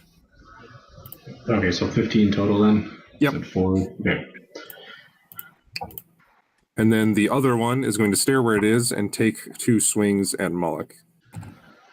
Okay. First is going to be a 21 to hit. He can see in the dark? You don't know. He's just really good at hitting stuff. Okay, yeah, that is. That's going to be 7 points of slashing damage. And the next one's going to be a 9 to hit. Nope. Okay. This time it just whiffs over the top. But you take a solid hit in the side, and you hear kind of this like ghostly voice enter your head. And you just hear kind of like a singular word. It says, mistake. And then it's going to be the Dark Elf's turn. He is actually going to vanish into the corridor.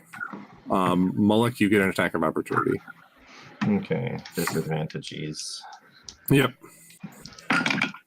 Even if you can't see, you get an attack? I mean, you hear him turning and running away. Oh, okay. So, what'd you get? I got a 16.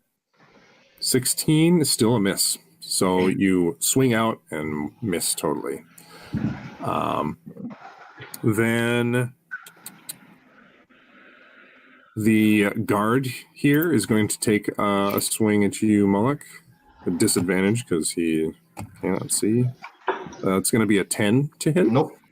All right. He jabs his spear into the darkness and is unable to hit anything. And then the 2 guards by you, Ortok. One of them is just going to circle by you here, and both are going to kind of try and jab at you with their spears. First one's going to be a 20 to hit. Yep. You take 5 points of piercing damage. Gotcha. The other one's going to swing at you with a 23 to hit. Yep. Yeah. And that's going to be 6 points of piercing damage. All right. Both of them kind of like trying to gauge you and rein you in, kind of jabbing. And that will be their turns. That is now Atreus's turn.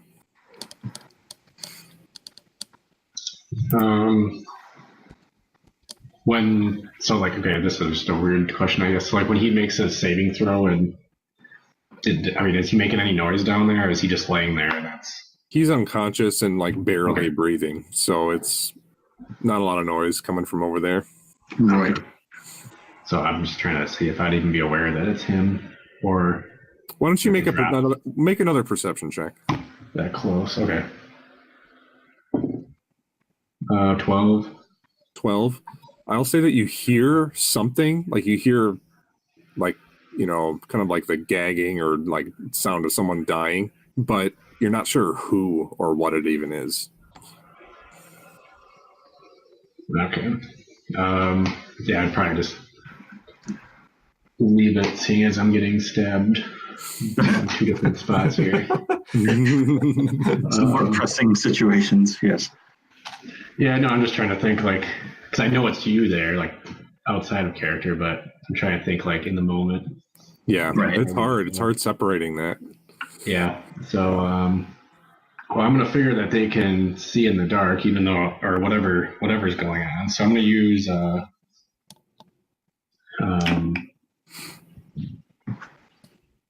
mirror image, but I'm going to do quicken spell So I spent 2 sorcery points, so then I can count this as a bonus action. Okay, and that's the one where you make like illusory copies of yourself, right? Yep, so 3 others of me will pop up. Oh, geez. Oh shit. And then So many of him. because drinking a potion takes an action, right? For yourself, it's a bonus action. Oh, okay. Well, maybe okay. I home rolled it where giving a potion to yourself is a bonus, but giving it to someone else is an action. Okay, then scratch that quicken spell on the mirror image then. So Sounds then good. I'll just drink a potion. So I get there's a 2d4 plus 2. Yep.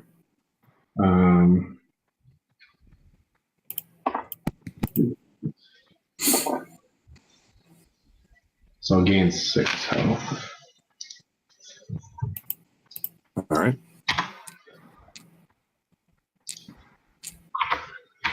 And then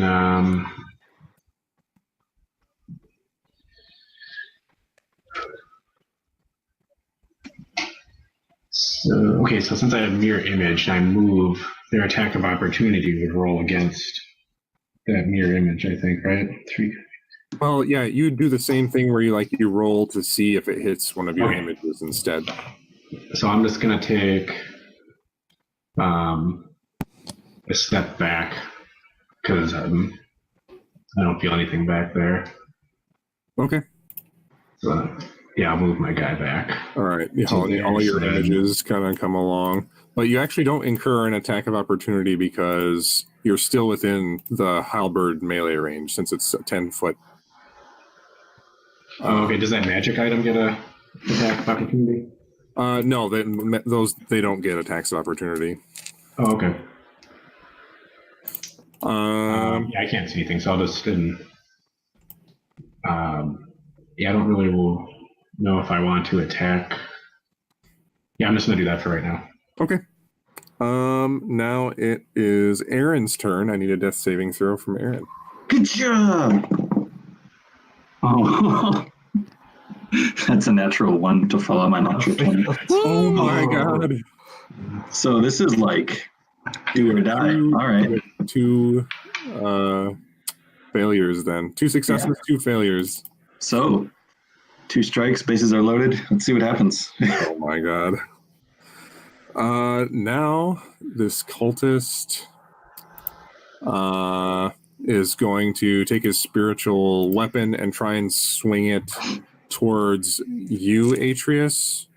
Let's go ahead and roll to see if he hits an mirror image or not.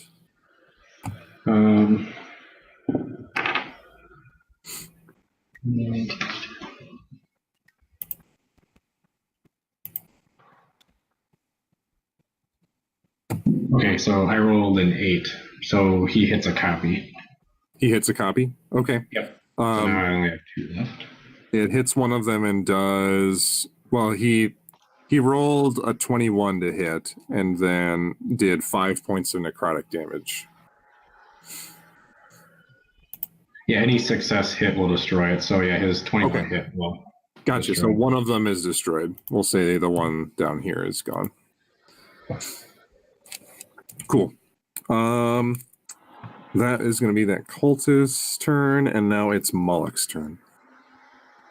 Okay. So hearing the dark elf run away, I'm going to like a chase. So he went that way. So I'm gonna move over here. And can I see now? You can. All of a sudden, you walk out of the darkness, and you see, and I'll reveal some more stuff since you're kind of around the corner here. You see a hallway. Oops.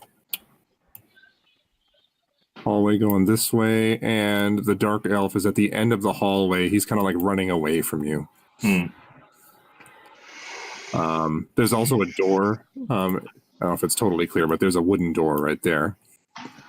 Is he just in the corner, or is there a door around him? Or There's the hallway continues to his left. to his left? Yep. Okay. You also see a guard immediately to your right, and a cultist, like surprised to see something coming out of the darkness. Okay. Should I do this? No, I am going to. What am I gonna do? I'm going to bonus action hex the cultist. Sure. I just go, He's hexed. and I will nerf his dexterity. Dex checks. Okay. And I will take 2 swings with the halberd at him for the action. Okay. Go ahead and roll attacks. That's nope. Well, what is that? A 9. That's a miss. Why are you saying it like that? And and that's a 17 to hit for the second one. 17 hits. Go ahead and roll damage, and you get the extra D10. hex damage.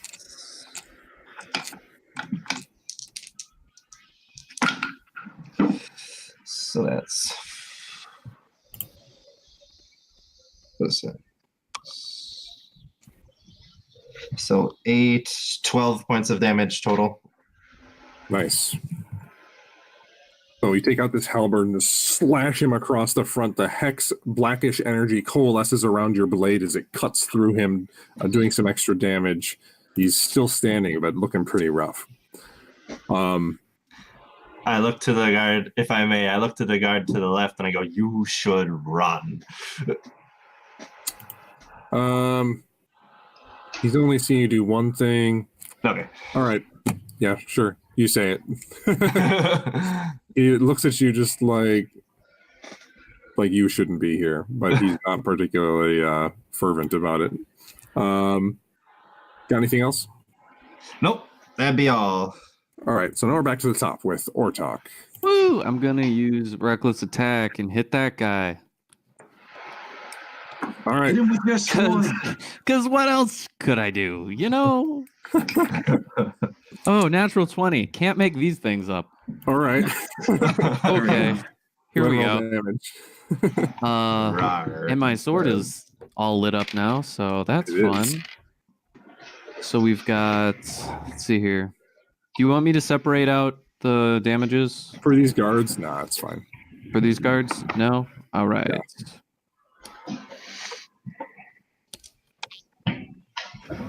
Math is hard.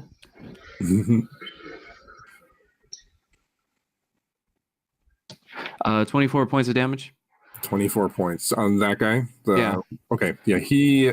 You just go up and stab him straight through the chest. A burst of electrical energy coursing through his body as he just pulses for a second, and he collapses to the ground. All right. I'm going to turn to the other guy. You turn to the other guy, and he's just like, shit, as you bring your blade up. What do you do? Shit is not the safe word. And then I'm going to hit him.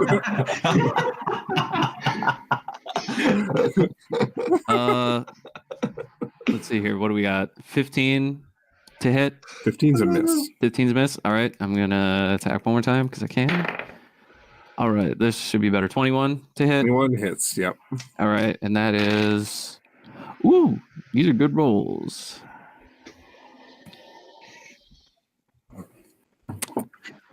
22. 22 points of damage. This time you manage to sweep the guy with one leg and just plunge your blade straight down into him on the ground. And he just coughs with a bit of blood coming out of his mouth as he falls dead.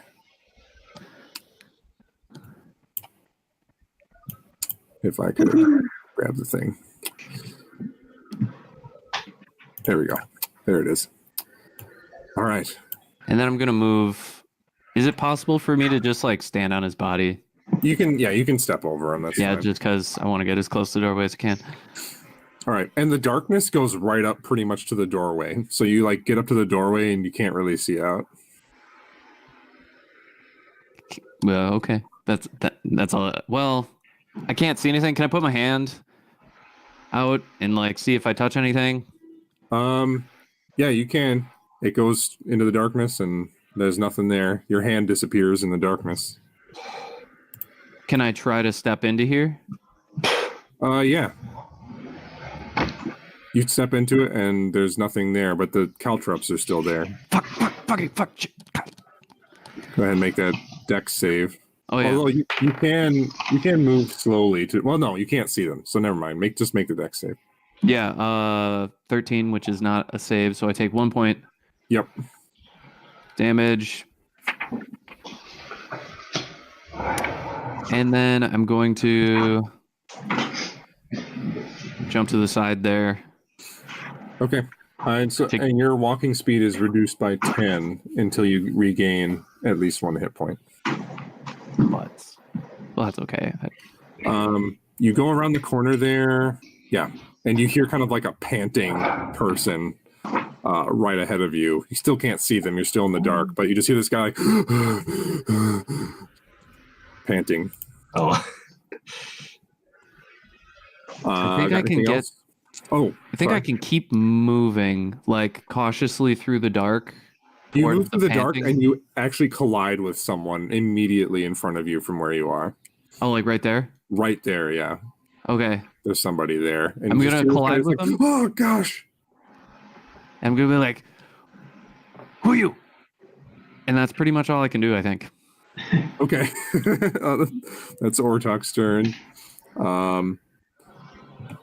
Then those 2 creatures in the kind of golden armor are going to move. One of them gets. Well, actually, Mullock, you just hear like kind of this clinking movement as you see these halberds just appear from the darkness.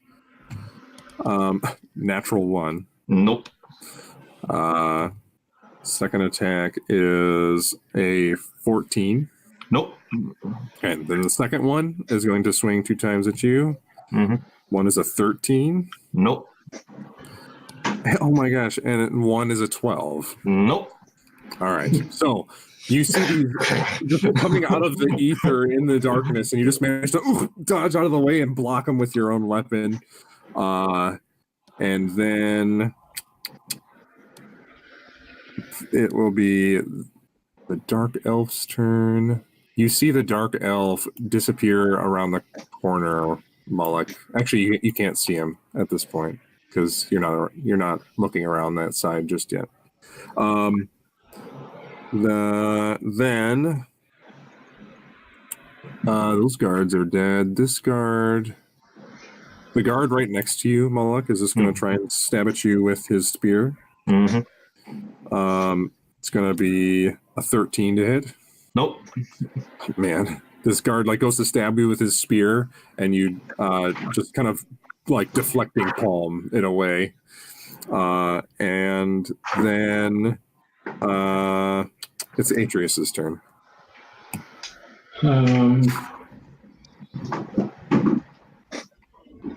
Okay, so I don't know if this is like a cheat move or not, but I haven't heard any like smart ass comments at all.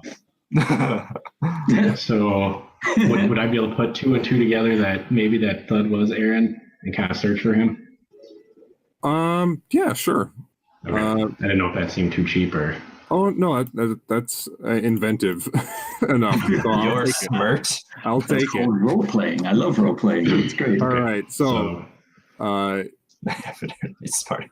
yeah, you can kind of I'll allow it. You can kind of assume that dead body might be Aaron. Okay, so then thinking about that, I'm just going to kind of start heading because I knew it fell below me and it kind of next to me. So I'm going to just kind of like start feeling the ground. Maybe it was just my feet while walking slowly. Not sure. I just like bump into them. And you walk over there, and you definitely feel like kind of a slumped body on the ground. The shuffle action. Yeah. I'm assuming by feeling around, like not to sound really weird, just feeling the body laying there. I can tell it's Aaron. Oh yeah, you could be like, oh, this feels like his armor. Yeah, you can tell that. So I'm just gonna. Flowing locks. This perfect jawline. No. I've occupied this body before. Don't know what we're talking about? I've been inside. Store.canvas. Top.random.com. Yeah, I know this jawline. Okay, so then I'll take out a potion, and I'll give him my last potion then. Okay, so that's an action to feed someone else a potion. Go ahead and roll the healing for that. Oh my god. Does he roll or do I roll? Go ahead. You roll. Go ahead. Okay, hopefully good. Okay, yeah, 4. The 1. So you get 7. Awesome. 7 points Thank of healing you. for Aaron. Oh, my heart was just like going crazy for the next round. Oh God. All right. So, Aaron, Yeah. you come to consciousness. Hold on. So, got anything else, Atreus? Yeah, because I could hear more like rustling around in the fighting. Yeah. Down to the right of me a little bit. So, like, if I reach out, am I going to feel that magic blade or whatever is in front of me there? Yeah, it's solid, so you'll be able to feel that. Okay, so I'll try to like step around it. Okay. I probably end up here, then I'll feel creatures or hear them right next to me. Yeah, so I'm just going to do. I'm just going to do that thunder step one more time. Just because I can hear a lot thunder going wave, on. or thunder step or thunder wave. Oh, thunder wave, sorry. Yeah. Okay, so they got to make some saves. I almost said Zinsis. Malik, you'll need to make a Constitution saving throw. Okay. Save from the first armored creature. Fail on the second one. I got an 8. An 8. So Malik fails. Okay. I'm gonna go flying. And then the cultist. What's the DC? My spell's 16. 16. So the cultist fails, and then the guard fails. So everyone but the creature nearest you fails. Go ahead and roll the damage.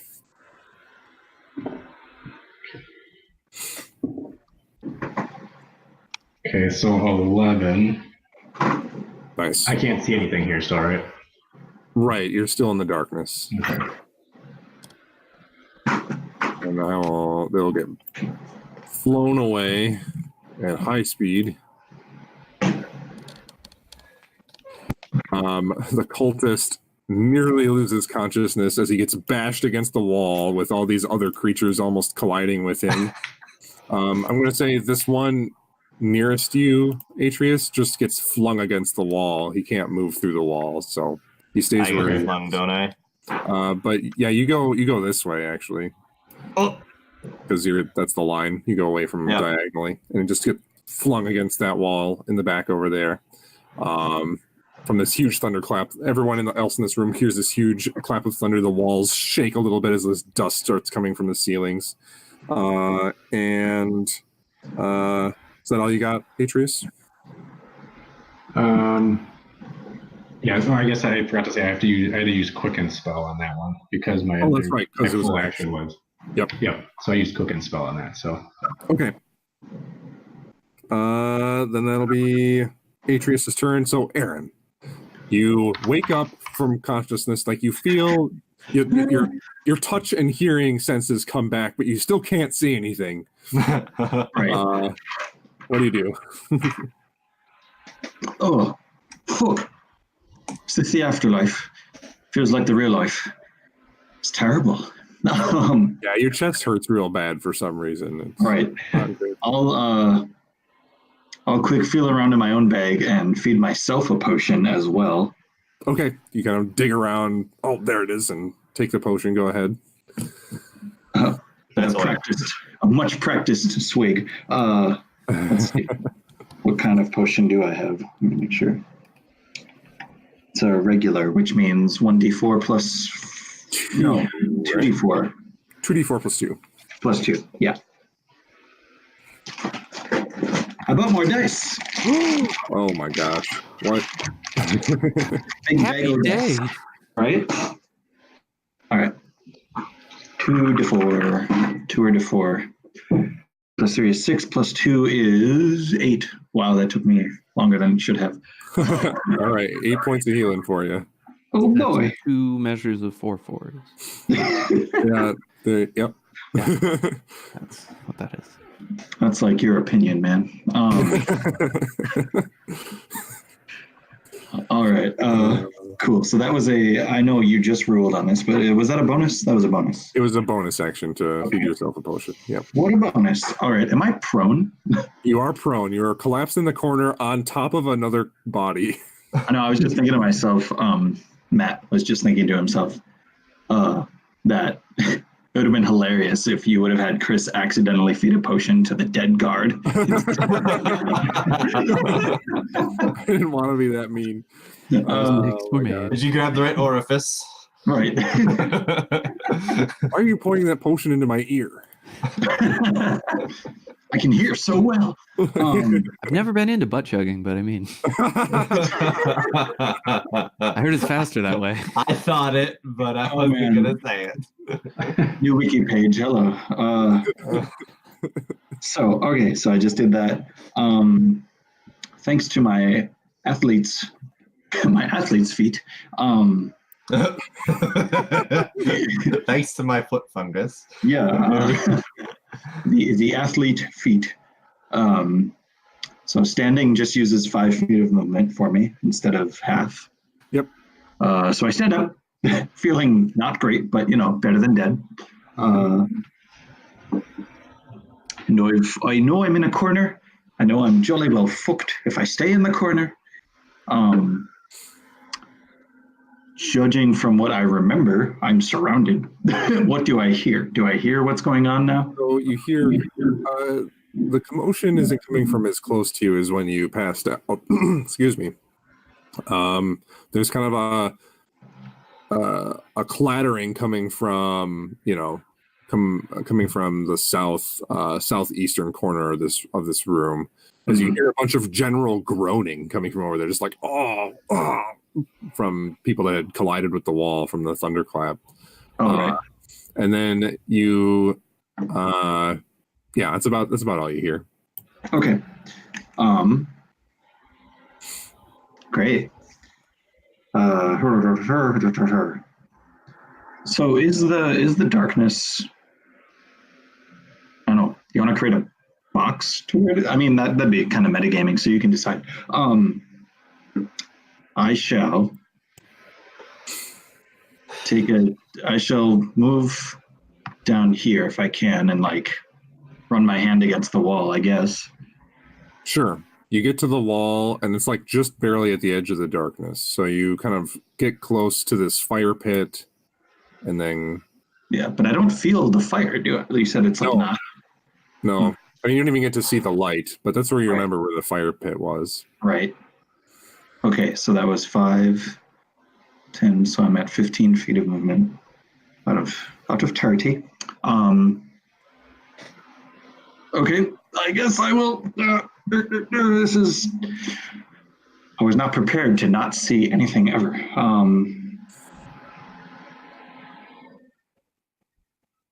Okay. So the alchemist fire, does that just make a permanent flame somewhere? Let's see how long it lasts. I think it's just a one-time deal. Because I remember a certain Queen of Westeros who blew up a church using it. I'm pretty sure. Well, so it does stick around. That is my mistake. I created a hellscape. I want to keep it there.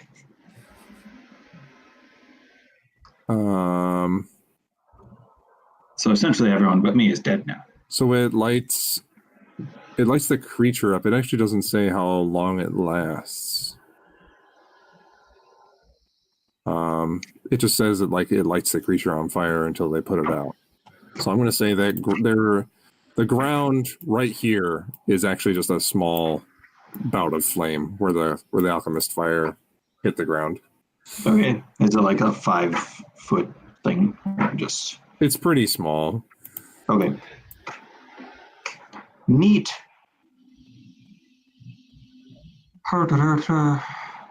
Yeah. Okay. I'm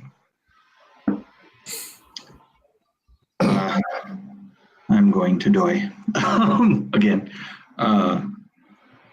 Can I yell out? Like, Storm Animus, where are you? Yeah.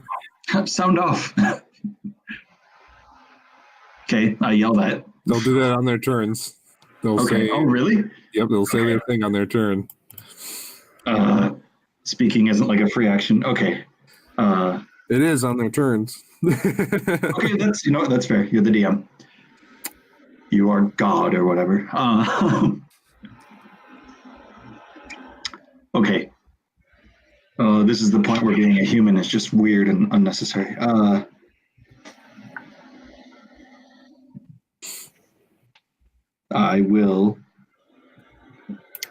I get the only thing I can do is just still keep tracing my hand along the wall. So I just want to follow the wall, I guess, until I hit something. Yeah, And that was to try and hit something. you kind of like follow the wall and you collide with this kind of this armored thing. You just like feel this clank as you impact something relatively hard. Great. Seeing as I seem to recall none of my compatriots wear such armor, I will attack it. All right, go ahead and roll the hit at disadvantage. Of course. Doesn't count. All right.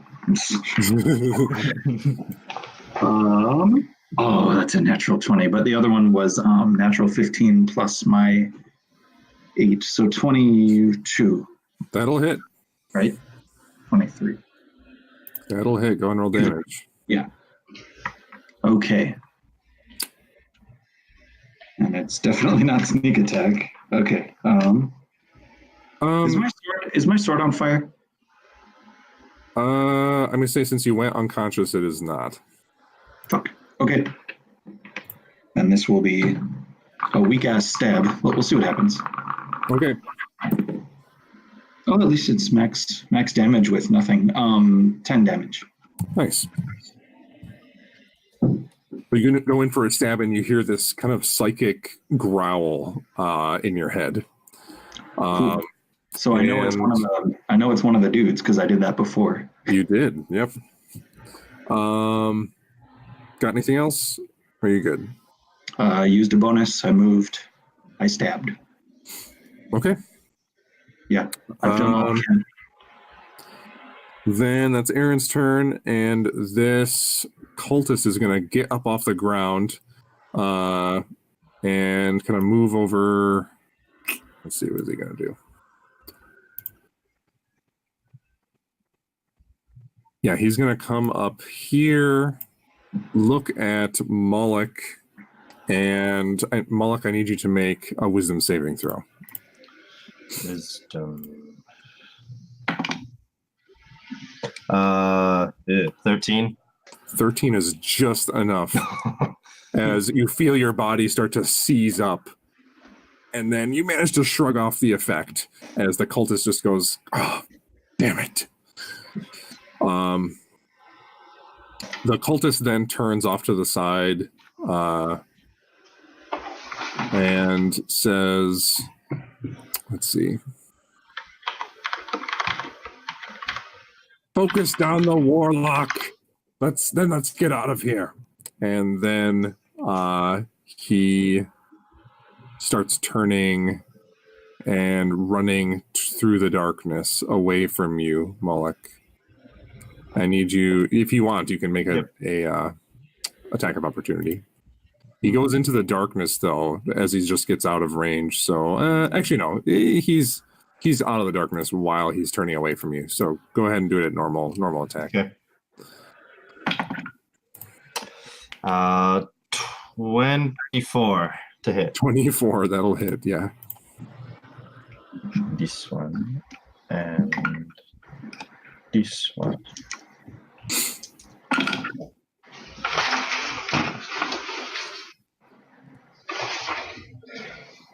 Or You also get hex damage on him. He's a yep, I hex know. guy. I'm doing math. 15 points of damage total. 15. So he turns and starts running towards the darkness, and you see your opening, and just you have a halberd, right? Or Yep. what do you have? Halberd. This long halberd, and just like pole arm it straight into the back of, straight, like between his shoulder blades, and retracting the blade. You see him just fall face first into the darkness, and like this splat as he impacts the ground. Okay, I will use my Dark One's Blessing and gain 12 temp hit points. Okay.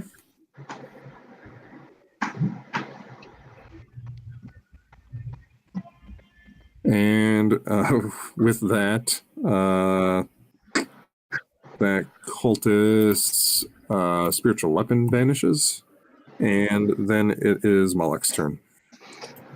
Okay, as my bonus action, I'll move the hex to.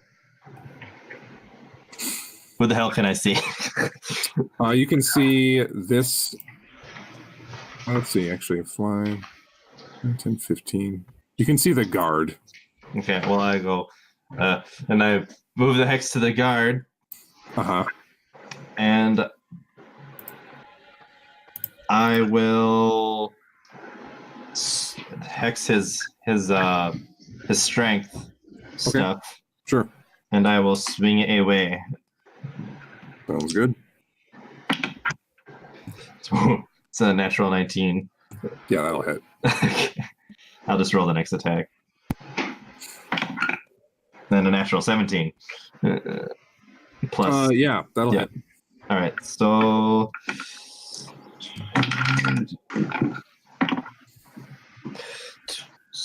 12 damage for the first. All right, 12 damage. Sweet. 9 for the second. 9. So he is like knocked back into the wall, wind taken out of him, and now all of a sudden this halberd starts swinging in his direction. You slice him off on the side one time, and then the next time you bring it down and just chop his arm off, and he screams for a second as a bit of blood comes out of his now stump arm, and he collapses onto the ground. I will regain another 12 hit points. Is that how that works? It just says when you reduce a hostile creature to 0 hit points, you gain 12 temporary hit points. What is the ability called? Dark One's Blessing.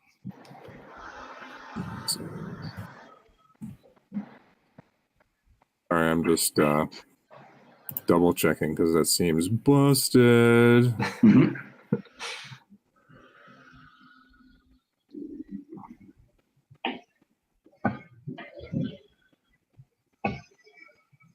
Yeah, because there's actions, bonus actions. I'm just looking at my D&D Beyond. I love this this comment. Someone asked, like, does it stack? And he says, actually, it does. As long as you keep up a steady diet of murder, you keep getting refreshment temporary hit points. Awesome. Yes, that's on Reddit. Yes, it's official. So, all right, yeah, so great. That's a strong ability. Wow. Okay. there goes the tablet. There we go. Got anything else? That was your 2 attacks. You got a bonus action and some movement left. I used my bonus action to move the hex. Oh, that's right. Yeah. Not being able to see anything. Fine. You can see down the hallway, but the majority of this room is just veiled in shadow. I'm gonna go all the way down the hallway then, or rather, hold on. I'm gonna go here, and you said there's a door there. Yeah. There's a door right there. I know it's hard to tell. Is it closed or open?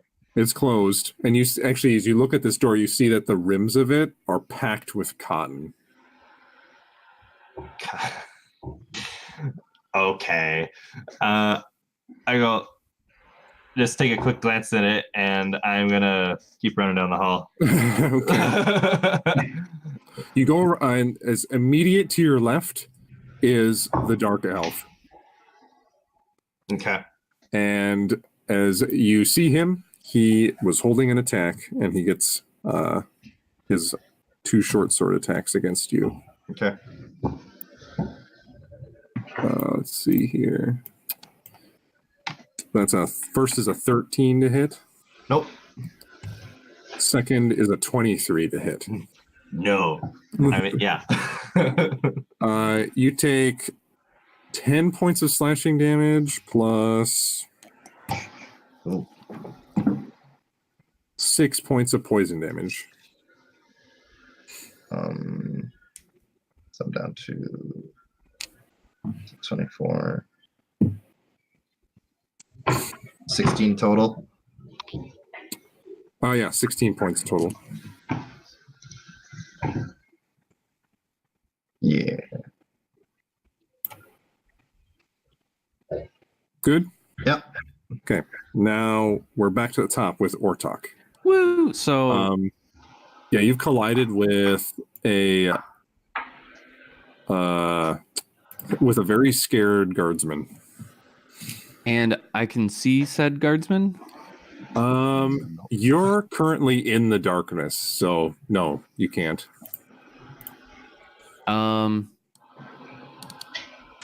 Question. Am I able to use reckless attack on him to not have disadvantage, essentially? Yeah, they cancel out, so then you Okay. get a normal attack. Cool. I'm going to use reckless attack and just attack normally. All right. All right. That is 15 to hit. 15 is a miss. All right. Let's try this again. That'll probably work. 26 to hit. 26 will hit, yeah. All right. Looking at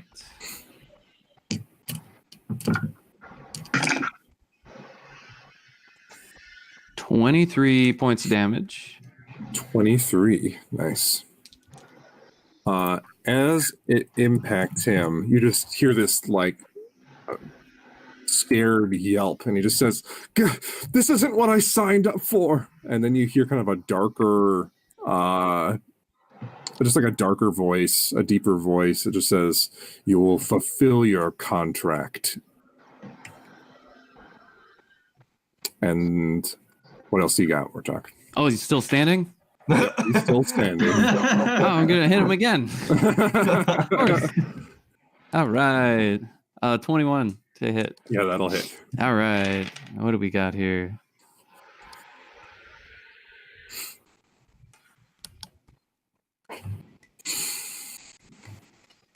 $20 points of slashing damage. Well, lightning and slashing damage. 20? Yeah, 20. He is still standing, just barely. Who is this guy?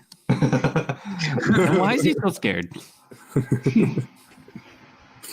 Got anything else, Ortok?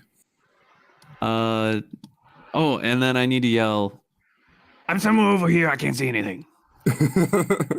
Oh, that's right. There's a Marco Polo over there, yeah.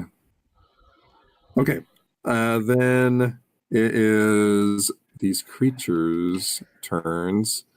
One of them is going to turn towards Atreus and just swing out, trying to guess which one is you. It's going to roll a 24 to hit. So does he hit an illusion? Okay, so there's 2 left, so I just got to roll an 8 or higher. Okay. Ooh, I got 19. Okay, so I hit with a copy, and it'll hit. So he hit that one. And then he's going to swing one more time. Okay. And that's going to be a 23 to hit. It's got to beat an 11. Ooh, 13. Nice. So he hits the last illusion with his last attack. He swings at 2 of the different illusions, trying to guess which one is you, and gets a like. You hear this kind of psychic growl in your head of frustration as it looks towards the last version of you. And then the other one, being just hit in the back by Aaron, is going to turn to Aaron and swing its halberd at you. Join ta. It's going to be a 17 to hit.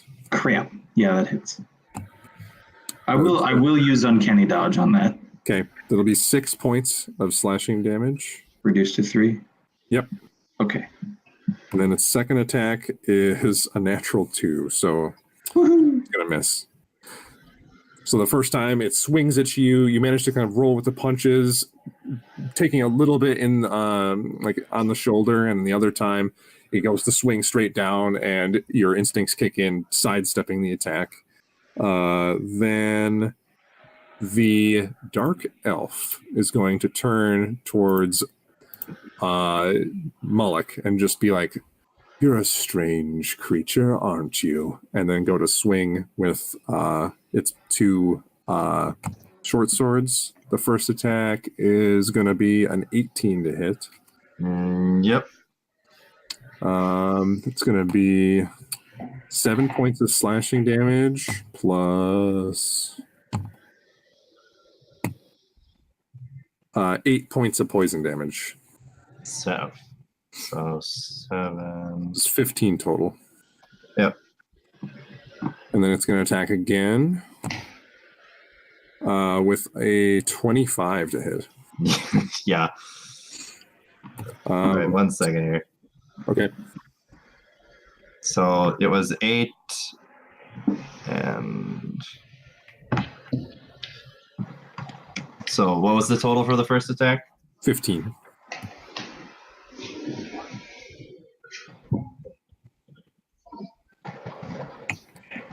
Ready for the second one? Sure. You're sure? Nope. Yeah. 15 points of damage for the first one, right? Yeah. Now it's going to be 6 points of slashing on the second one, plus 7 points of poison. 6 and 7. Yep. So 13. 13, yep. I'm down. Yeah. All right. Unconscious Moloch. Moloch collapses. You hear kind of this thud and a low growling cackle from the dark elf. And then he's going to step over the dead body or the unconscious body. I guess he'll incur an attack of opportunity from Ortok. Hell yeah.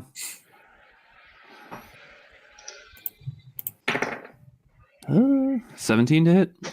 17. It's going to oh no. Yeah, that's a miss. It's a miss. He dodges out of the way and starts running down the hallway. Let's see. 5, 10, 15, 20. He's going to get right about here. And then there are no alive guards. Oh, that guy, he's still cowering in fear in the corner. He turns into the darkness towards you, Ortok, just says, please, I'll do anything. You can't see him, but he sounds just frantic. And then it'll be Atreus's turn. I got probably a dumb question, but what's a melee spell attack? How does that differ from a regular spell attack? Literally nothing in terms of numbers. It's literally Okay, so just it's the just range that's in that touch range. it's done. Yep. Okay. Well, I know this guy's in front of me here. But then I guess another thing, so like when I do mirror image, I can't see anything, but I know I cast 3 of them up. Can I tell when they disappear or just... I'll like say, since they're all gone, the spell is gone, so you know that your spell is gone, I would say. Okay. Yeah, I'm gonna do, since I know this guy is right in front of me, I'm gonna use shocking grass. Sure. So I make a melee spell attack, so I just do a regular one. And it's a disadvantage because you can't see. But it's an advantage because he's wearing metal armor. Yeah, so it's just even then. Oh, I forgot about that. Yeah, good point. Regular attack roll then. Oh, dang it. 11. 11. 11's a miss. So you reach out with your hand with some electric energy coalescing on it and are unable to find your target. Got anything else?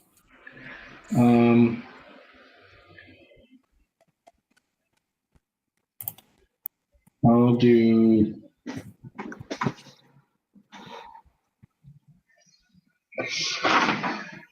Do here. I thought that was gonna. I'm gonna do the. I'll do a quicken spell, and I'll do Maximilian's Earthian Grasp. Oh, shoot.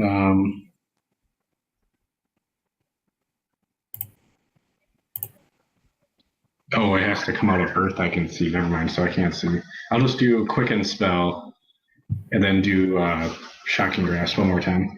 Okay, sure. Okay, so 27. Yeah, that'll hit. Go ahead and roll damage. And just as a general reminder, since it's a cantrip, you do get more damage at level 5, I believe. Yep, so I get to roll 2d8 then. Yep. Yeah, but he'll still only take 4. But then his reaction time. So None of can't them. take reactions until the start of his next turn. Okay. Cool. So then that means I can move past him without getting an opportunity attack, right? That is true. So I'm gonna try to. I heard where Moloch was kind of straight ahead. Yeah, there's a wall parting there. That's not obvious.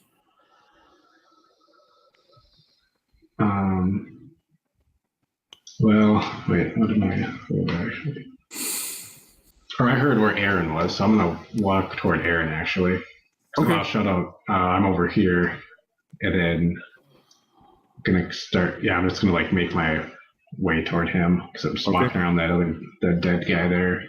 And the shocked creature is just too stunned to be able to have a quick enough reaction time to get at you. And then Yeah, I'll just tap Aaron and let him know it's me. okay, cool. Now it's Aaron's turn. Right. I've just been tapped. Do you speak to me or do you just like touch me? I'll just have I'm here. Okay. All right. So at that point, let's see. I heard where Moloch was. Because you definitely yelled out, Cody, but maybe not where you passed out. Trying to remember. It was like down here that you yelled.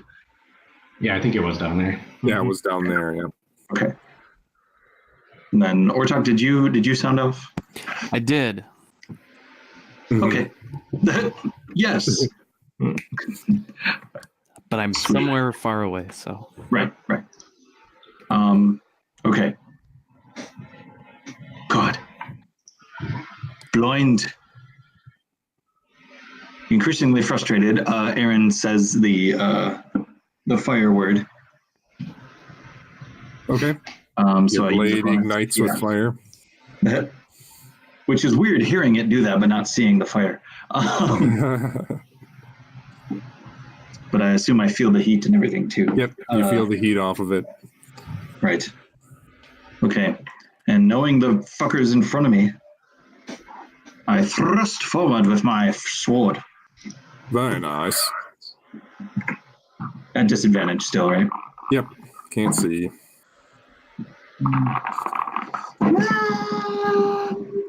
Oh, 15, 23. Yeah, that'll hit. Yeah, I rolled a nat 15 and a nat 19, but it was like I saw the 1 and then it like tilted onto the 19. It was pretty good. It was pretty great. Okay, is this, you get to decide, Mitch, is this a sneak attack in terms of like actual geography? I mean, yeah, I guess he's flanked by the, or not flanked, but within 5 feet of an ally, like the ability says. So yeah, sure. Right. Okay, I didn't want a rules lawyer because, I mean, blindness probably causes some weirdness, but... No, yeah, you're good. Okay. I am good. You're right, I am good. You're so good. So we got that. You want me to tell you what the fire damage is? I would like you to do that. Okay. I can do this thing.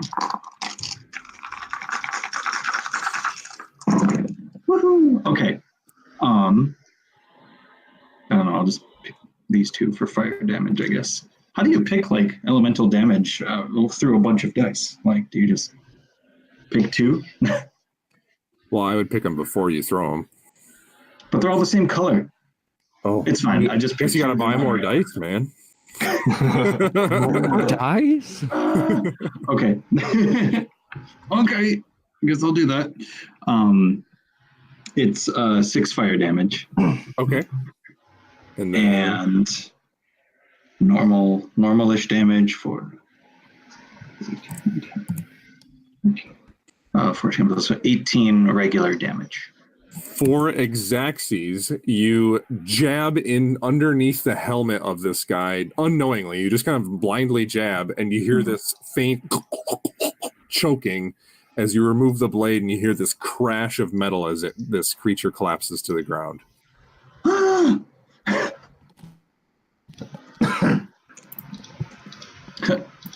Okay. I lower my arm and like just kind of take a stumble. Jesus fuck, whoever that is.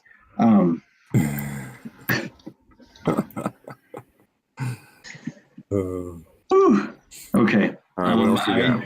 I used. See, I used a bonus and an action. So really, I can just move. All right. Did I hear that dark elf speak? You heard him speak, yeah. So I know I know he's in the vicinity. Well, he was down speak up here. He was down the hallway when he spoke up, yeah. That's right. Yeah. Okay. Well, then I will just kind of breathe heavily. Does it still smell of rotten egg? Make a perception check.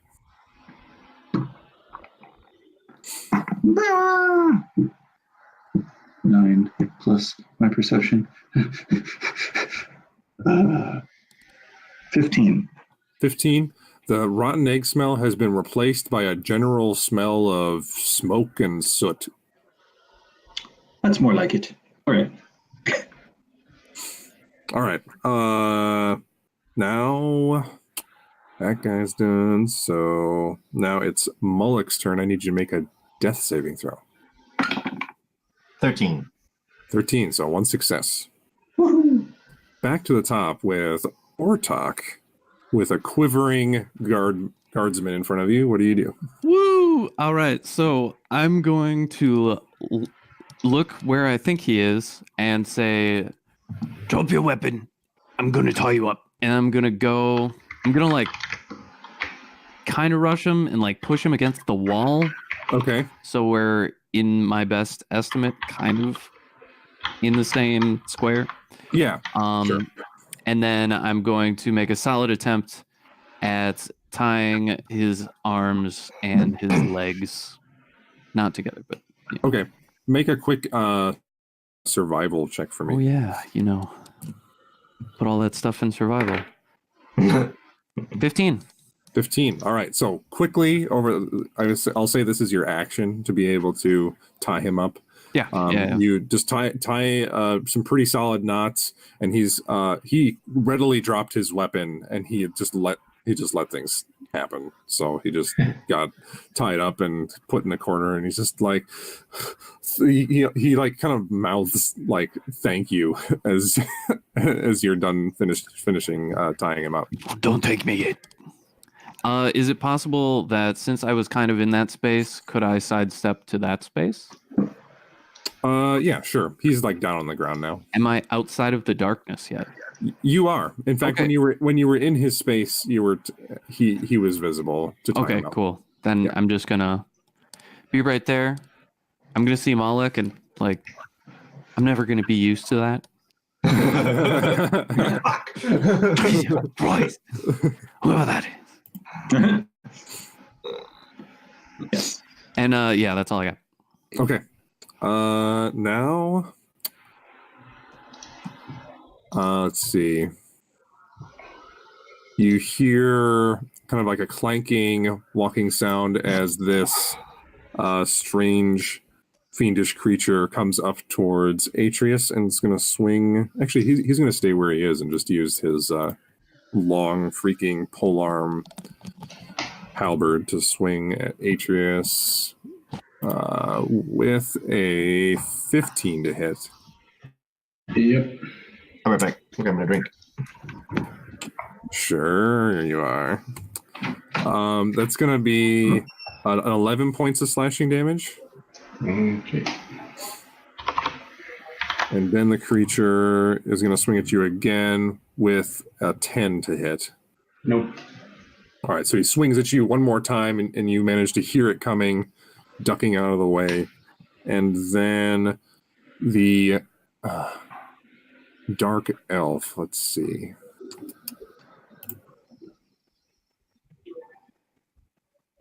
Let's see here. Yeah, all of a sudden, the darkness vanishes, and all of you can see. The elf is going to step into this dead thing's space. I'm going to just delete it because it's going to step over this dead body, get up to you, Aaron, and say, thought you were dead. Good ploy. And then he swings in with his two short swords. Beep. It's going to be a 17 to hit. It does. I'll uncannily dodge this one. Yes. Oh wait, can I see him? Yeah, you can see him. His Okay, darkness is gone now. So Sweet. what's his damage? There. That's going to be 10 points of slashing damage. Reduced to 5. Plus 10 points of poison damage. So uncanny dodge would reduce the slash, but not the. Not the poison, yeah. Okay. All right. I am knocked out once more. Okay.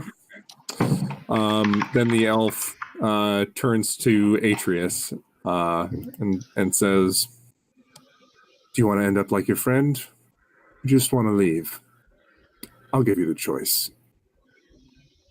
And he is going to not do anything. Now it is...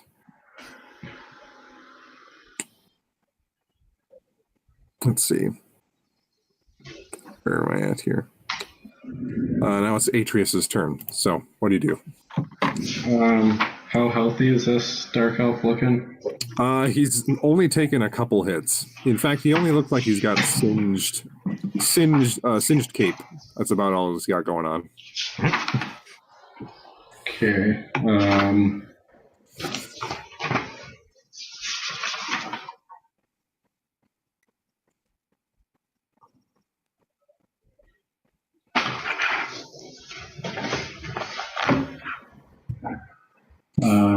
Okay, I'm just gonna do. Oh dear, I want to. Okay. I'm just gonna look at him like straight in the eyes and say, "I've already been like my friend," and then cast lightning bolt. All right, he's gonna make a dex save. Yeah, hopefully. Wow. Okay, so he rolls. That's fantastic. He rolls a 13 on his dex save. Okay. So yeah, you'd have to beat that 16 that I have. So. Yep. Go ahead and roll your 8d6. Yep, 8d6. I gotta get him out here.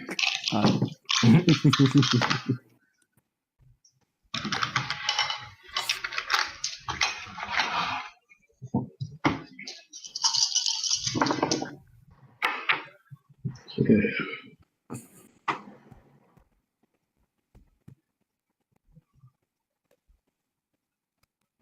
Okay, so that'll be. I can see him now too, right? Yeah. Okay, so that'll be.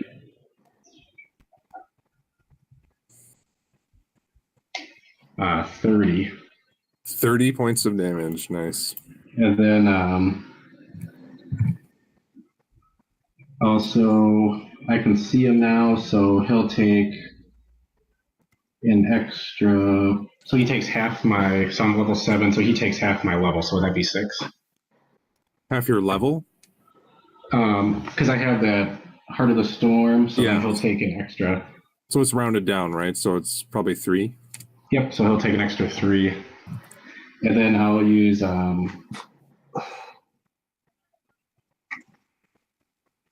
okay, so I did that, and I think I can do. Okay, let me just look at one other thing here.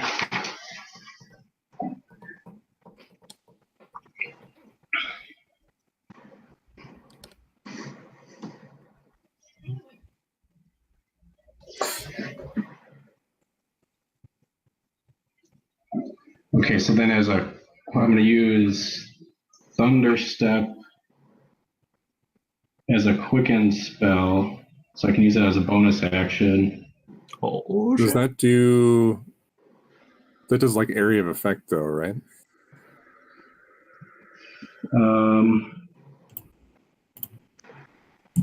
Yeah. But you would hit Aaron. I'm gonna pick Aaron up and then take him with me because I can do that. Ooh, okay, nice. Neat. So I can teleport to an empty space. I can see range of 90 feet. So basically, I'm gonna go like straight ahead into that room.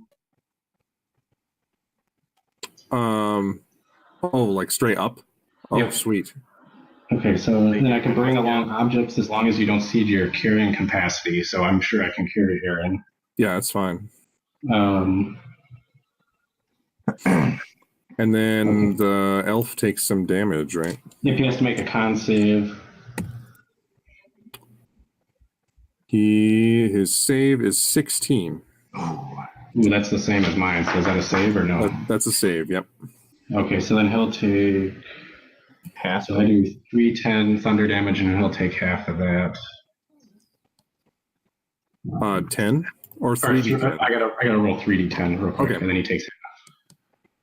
So I get a 9, 3 pence. a 7, and an 8. So right, about 24. 12. He takes 12. No, 9, 7, and 8. Oh yeah. He's right, taking sorry. half. And Yep. then would he take another 3 for since I did more lightning damage and thunder? Yeah, I more suppose- thunder damage? Suppose he would. So He gets 15. the extra little bit. 15. Yeah. Wow, you did like 40, almost 50 damage in one round. Dang. Dang. Dang. Should have let you go first down the stairs.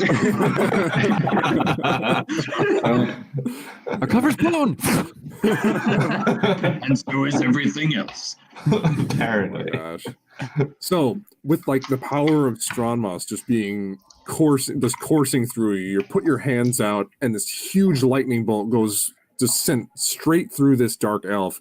He's looking at you like with his smile, and then all of a sudden you light up like this huge capacitor and just erupt this huge bit of lightning towards him, and his eyes just get really afraid all of a sudden as this huge bolt of lightning goes through his chest and impacts the wall behind him, this huge scorch mark in his armor, and then he's falling onto like one knee, and then you grab Aaron and with a clap of thunder vanish and reappear further away.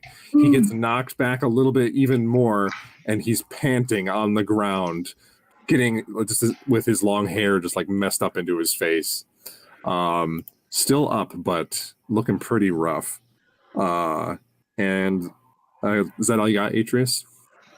Yeah, I guess once I'm in here,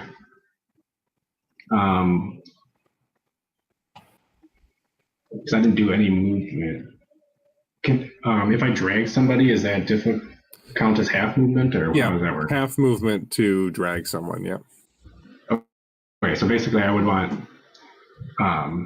me to be here, and then Aaron to be like in that corner. Okay, so he can be dragged into the corner. Sure, onto the bed. On the flaming bed. I was going to say the charred remains of a bed. If it's on fire, I guess we don't want that. But They're pretty much out. They're just like cinders a little I'll be bit. warm for the rest of my life. Yeah. All right. Now it's Aaron's turn. I need you to make a death save. Okay. Okay. Okay. 16. 16, success. Whew. All right. God, Yeah. I hate these. I'm sorry. All right, now it's Mullick's turn, so we need My a death save. death save on Mullick. Well, I'm going to use my Dark One's own luck to add a D10 to that roll. Can you hold Yep. on? It says once per short rest, when you make an ability check or saving throw, death save, Oh, I guess. you can use this feature to add a D10 to your roll. You can do so after seeing the roll, but before the effects occur. Hold on, these are new abilities, so I got to make sure I got these links right.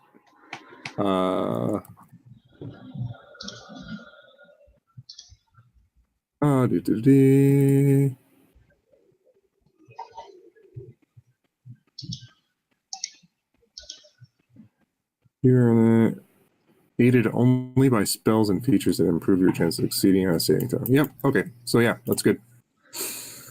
So how much do you add? All right. D10, and I rolled a 5 to my 7, so I... Okay. Yep. You're at 12, so that's a success.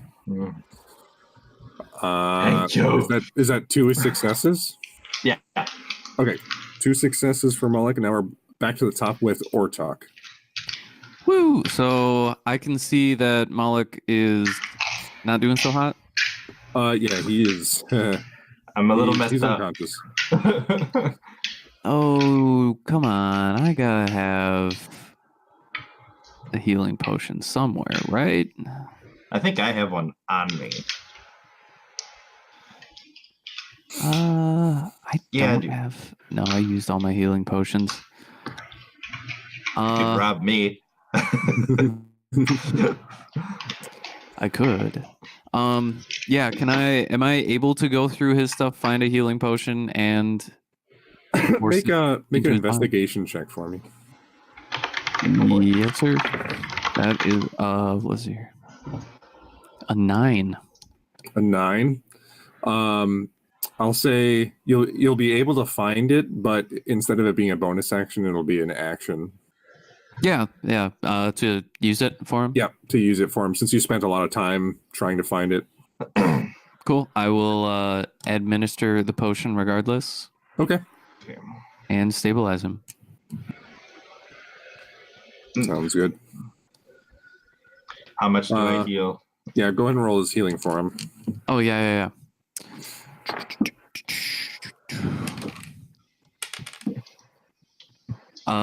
Is it plus 2? 2? Okay, 2d4 so you plus 2. 6 points of healing. Actually, pretty good for a nice old healing. And am I able to still move? Oh yeah, you've got some movement. Am I able to climb over him? Since I'm assuming he's prone. Yeah, sure, you can climb over him. Cool. Regular difficult terrain, or we'll say it's difficult. It counts as 2 spaces of movement. All right, 20.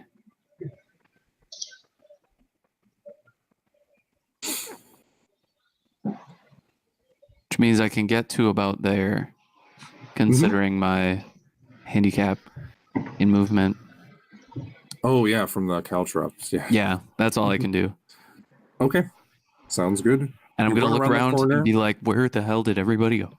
And I think for the first time, you turn the corner and actually see this creature, which is this like golden armored creature with a mask that has multiple faces on it, like a kind of ratty looking cape. The figure underneath the armor is kind of dark skinned, and very muscular. Although you can't see a face behind the mask at all. It's just kind of like this swirling darkness underneath it. What the hell did I step into? And now that creature, as you step around the corner, sees you. It's its turn, and it's going to swing at you with its halberd. That's going to be a 19 to hit. That will indeed hit. You will take 6 points of slashing damage. All right. And then it'll swing again with a 14 to hit. No. All right, second time, swings through. You manage to duck out of the way, and it like impacts the wall, sending a spray of stone. And that's going to be its turn. Now the dark elf is going to turn to you and say, "Oh, more people." He looks like really just disdainful, and goes slashing at you with his short swords. Natural 1. And then a 20. Not natural 20, but just a 20. That'll do it. It's going to be 6 points of slashing damage, and plus 10 points of poison damage. Oh, Jesus. All right. He is going to kind of work around you, putting himself between you and the stairs. And then it is Atreus's turn. I don't have any potions left, so can I start like patting Aaron down to see if I can find something on him? Sure. Do an investigation check.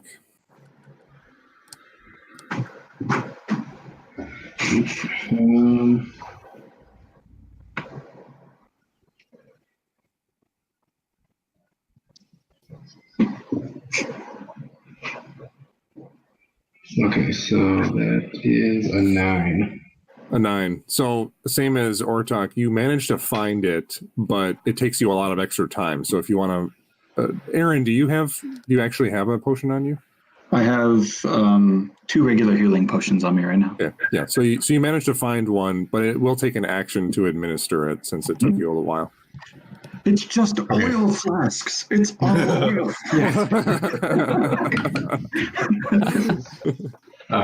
Yeah, I'll use my action. Okay, go ahead and roll that For that. healing for him.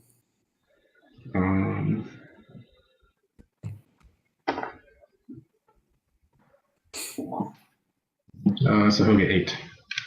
8 points of healing for Aaron. Woohoo! Thank you again.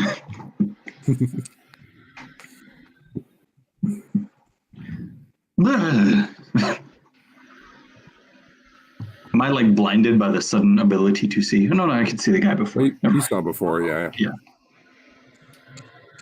All right. Is that all you got, Atreus? Are you going to move anywhere? No, I think I'll just stay there. Okay. Now it's Aaron's turn. Oh, Suddenly awoken in bed, nonetheless.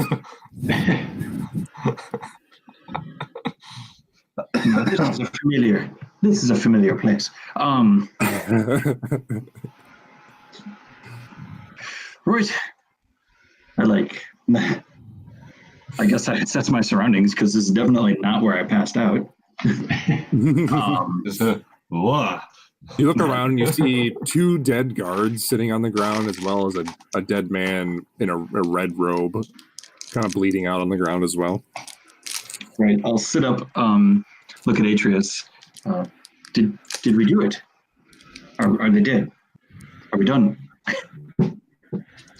I'm sure you hear the rustle out through the doorway. Yeah, through the door you hear like the clanging of a halberd smashing into a wall and stuff. Oh, well, too much to ask, I guess. Yeah, I guess I'm just looking at the doorway, so you kind of... Okay. All right.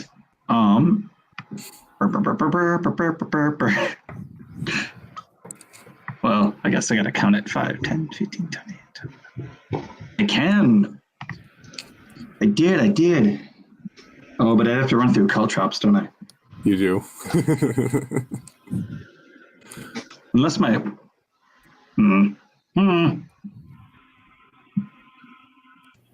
Okay.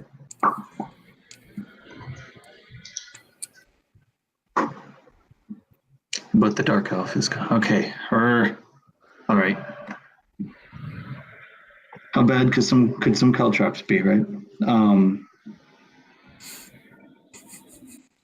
don't want to take this chance, but I will. Actually, you know what? Jump. Oh, shoot! You're right. I'm an athlete. I forgot about that feat. The jumping part of it. I knew about the standing part. I can make a running log jump or high jump after moving only 5 feet instead of 10. Oh, Okay. nice. Yeah, so I can definitely make it to this here square.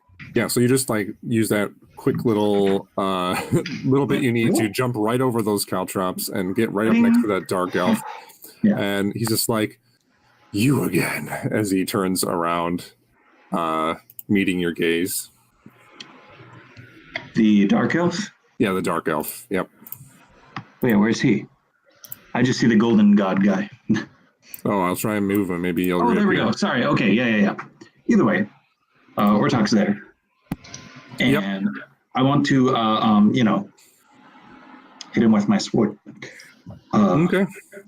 Is a jump considered part of movement? Yeah. I just want to know all the stuff I can do. Okay. All right. I reignite my sword again for the third time today. It's like trying to light a Zippo that's out of fluid.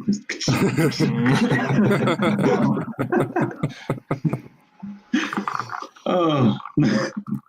And let's see if I smack him. All right. It's a natural 17 plus a bunch of stuff. Yeah, that'll hit. Okay. Woohoo! Okay, sneak attack, perhaps? It is indeed Okay. sneak attack. Awesome. I'll tell you what.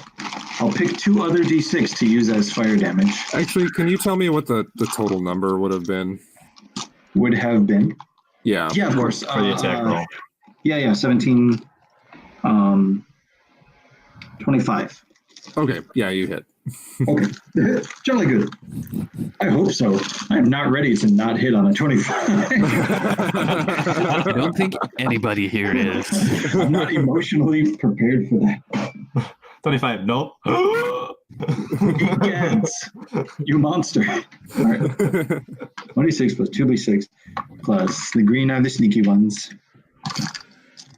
Okay.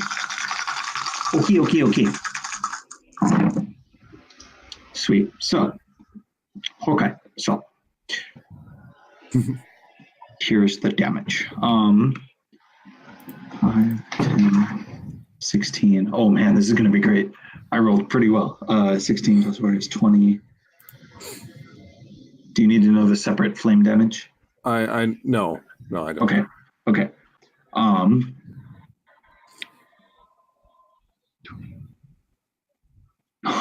29. 29. Yes.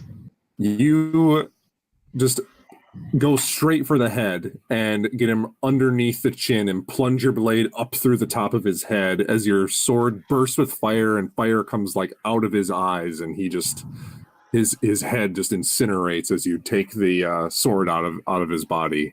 And Great. I'd like to kick his body off because I'm that pissed off at the dude. you just kick his body off and he goes into a pile with his cultist friend.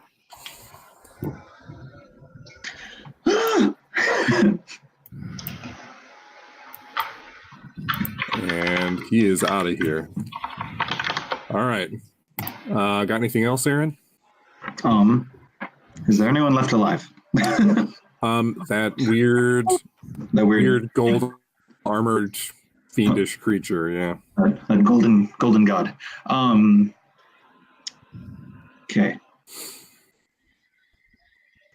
Let's see, how much was my movement? 5, 10, 15. Okay, so my movement's out. I used all my. I'm done. I can't do anything else. Okay, sounds good. Now it's Moloch's turn. Okay. Well, the hex is gone. That's annoying, so can't do that.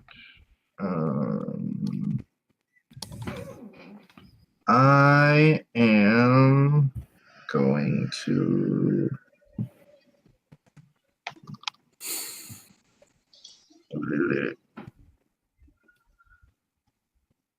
buttons. There we go. Oh, why haven't I done that before? Okay. I'm gonna pop my last healing potion.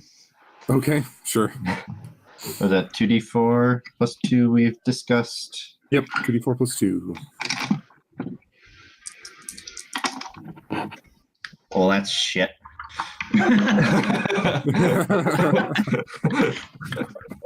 It's like there's 2 1s. Oh. So 4. All right, you heal 4. So I'm up to Your things. migraine slightly lessens, but it's still pretty present. It's there. It's like taking one pain pill for your migraine. Mm-hmm.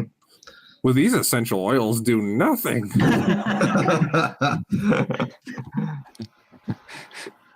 Okay. Then, okay, now I see a guard tied up on the ground. Yep. Well, I get up first of all, with the halberd like a giant old man stick. You get up and the guard looks at you like horrified, just like.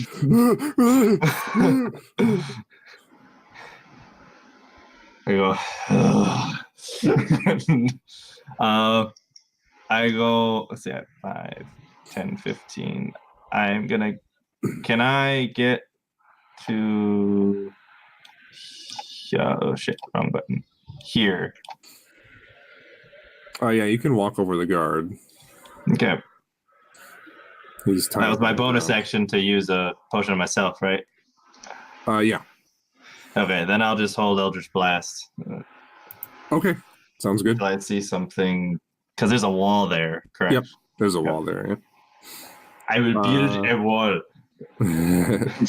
Then we're back to the top with Ortok. All right, I'm gonna try to kill this guy. This guy. I'm gonna use reckless attack Mm-hmm.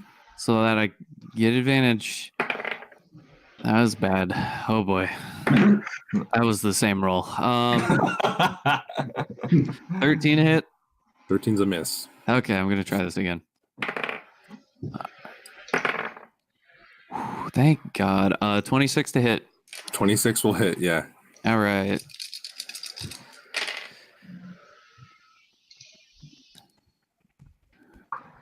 $22 points of damage. All right. How do you want to kill this guy? Oh, thank God. I want to slash him like right across the chest and then just like kick him over. All right. So you do kind of like a spinning slash across the chest. Your magical sword cutting deep into the armor somehow with the force of your blow, and then you just kick him in the chest, his armor crunching in towards him, and he falls down onto the ground. But almost before he even hits the ground, his body starts turning to this blackish smoke. And as the armor collapses onto the ground, there's no more body at all, and the smoke just kind of dissipates onto the ground and vanishes into the earth. Free armor. Free armor. Woo! With like 3 faces on it. I don't know. It's mood armor. Okay. I'm gonna pick up the helmet and examine it. All right, you pick up the helmet. It's like oddly warm to the touch, and it is pretty well like polished and put together. It'd be wearable, but you actually wouldn't be able to see out of it. It has no eye holes. It's just a mask with no eye holes. I'm gonna put it in the bag of holding. Okay. In the Just bag for of funsies. holding. And there's also another one of these over there, but you didn't see him vanish because of the darkness. But Right. his pile of armor and his halberd are still on the ground over there. Oh. I sheathe my sword. Kind of, I'm also anything to gonna lean? head over. Anything to lean on? I'm gonna lean. Sorry. Oh yeah, I guess I'll wander over to y'all. Okay. I turn around, point the halberd at the guy on the ground, and say, "Does Because I heard that thing. Only I heard the thing say mistake, right?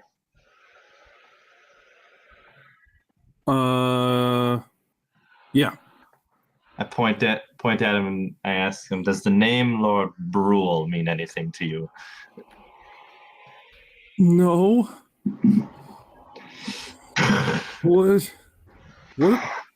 What's going on? Who are you people?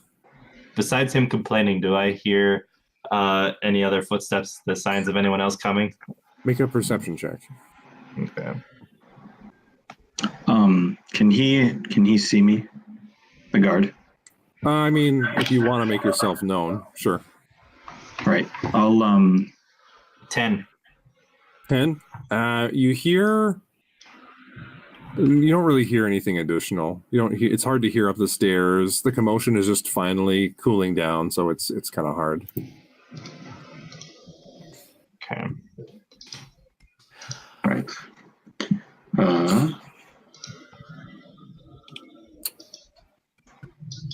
I will kind of.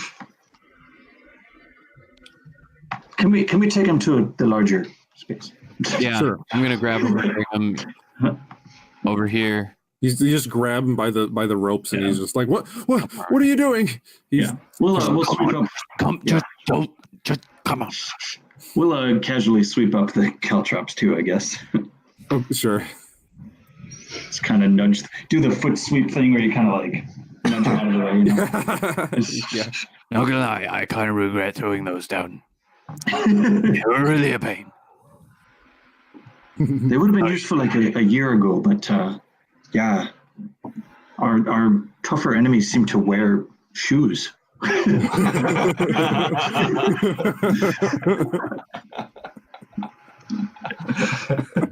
Oh.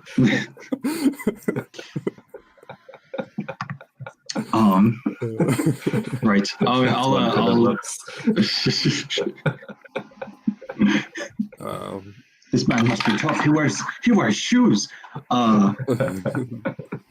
Okay, is he like lying on the ground? How is he right now? Yeah, he's just on the ground, kind of like propped up against one of the walls. Sure. I will squat next to him. And do I see any recognition in his face of who I am?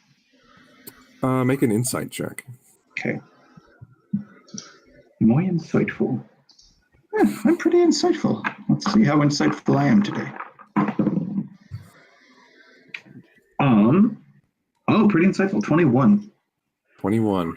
He doesn't appear to know you or know your face in any way.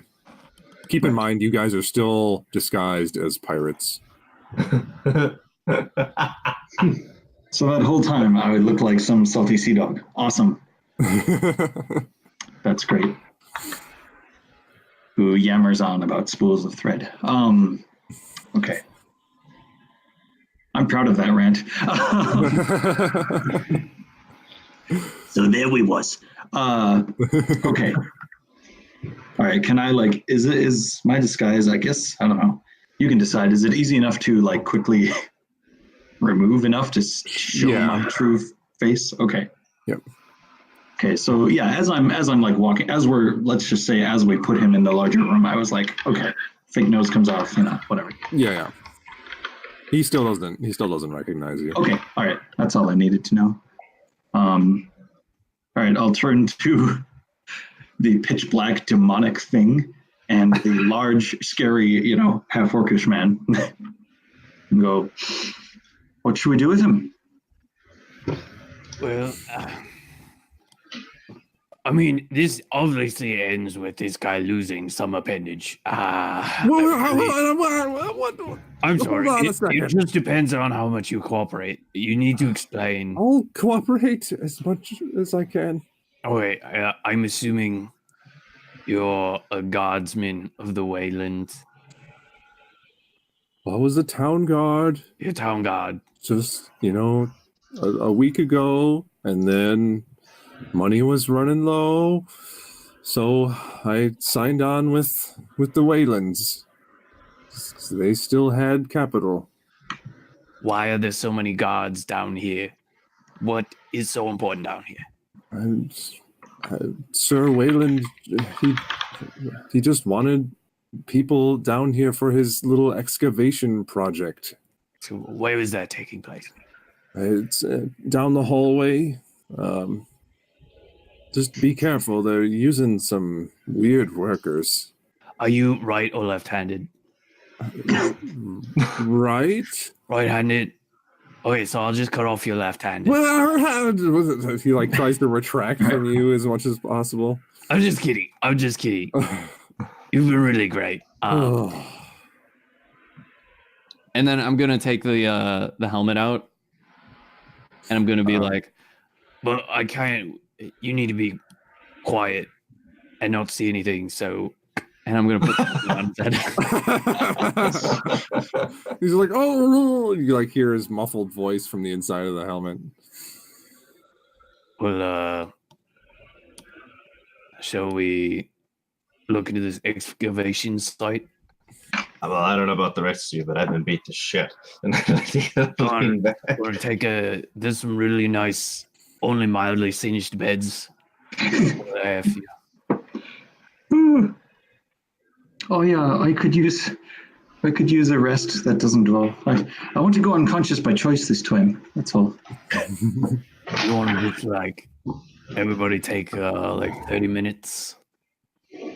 I could use it. Okay.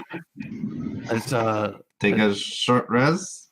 Yeah, let's head in I here. guess quick before we rest, can we like down this hallway? What do we see? Which hallway? Which hallway? Like this one here, like to the left of me. Okay, so you see it kind of circle back around. 6 more of those golden armored things. It goes down. There's a door right here, but just like all the other doors, there's a door here, and there's a door here. But just like all the other doors, they're packed with cotton around the edges. Like there's no actual door. It's just jammed full of cotton, or like the door, around the door frame is all cotton. Around the door frame, between the door and the frame, it is packed with cotton. If I go, you notice that if you look at this door, it is not packed with cotton.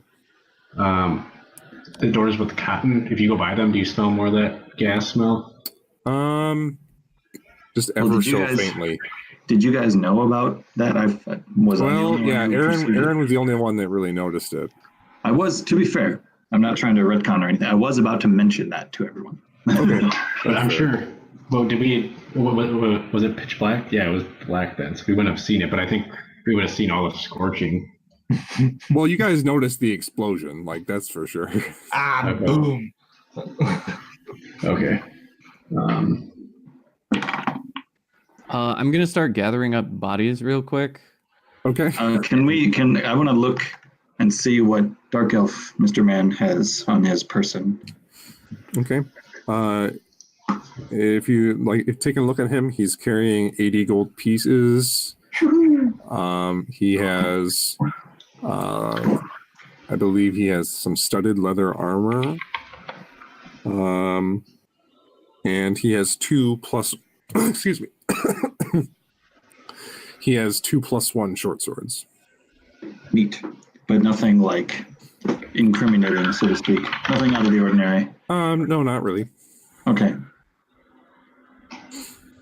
How about the cultist? Just the same stuff that the others had at.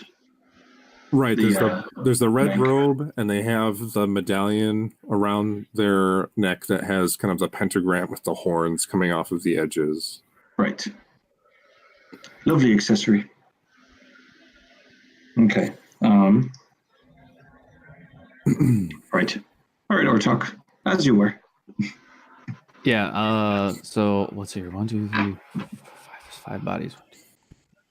Are we able to cram these bodies in this room with us, just so that there isn't just like a room of dead bodies there for 30 minutes? I mean, I guess you could pile them in the corner. Cool. Have a lot of them. I mean, yeah, you could like pile a bunch of them up in there. I'm gonna do that, and then wait in the room. Okay. You guys are gonna. Yep. So Take a Mr. little Guard, rest. Mr. Guardman is just gonna sit there with the helmet on. Oh, I'm gonna bring the guard in here too. Okay. Well, shouldn't we just knock him out or something? Well, he's tied up. He'll be. He's tied up. He's quiet. We got 30 minutes, and I got like I could use some of this 30 minutes, but like I could use somebody to talk to that's not you guys, to be honest. Like we spent a lot of time together. And I What point are at you it, but saying? I'm not stimulating conversation. I mean, it can. Yes. Your best friend is a Why don't you tree. tell him more about that threat? My best friend. We would not talk about Gary like that. I have no. I point at Aaron. I go, the chatty monkey is funny. Not now, Chatty Monkey. Oh yes, so good. Okay. Right. I turn to Atreus. To the short rest. Yes. But first, I walk up to Atreus, and then I just hug him. Thank you, you blue scaly bastard. Oh, I've had my fair share of saves, so just repaying the favor. Except that one time. Remember that one time when we first met you and we let you die? Thanks for sticking around. Yeah. All right. So you guys are taking a short rest. Yeah. Yeah. All right. What the hell is the D8? The short rest goes by. Sweet. I'm gonna roll what's some it hit today? dice real quick. I need the hit dice. All the hit dice. While you guys are on your short rest, I need perception checks from everyone.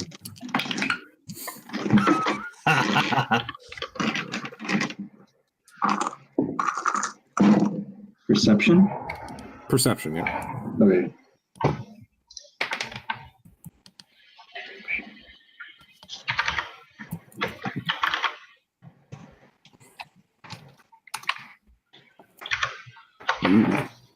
Six. This feels very roleplay appropriate number for this Right. moment.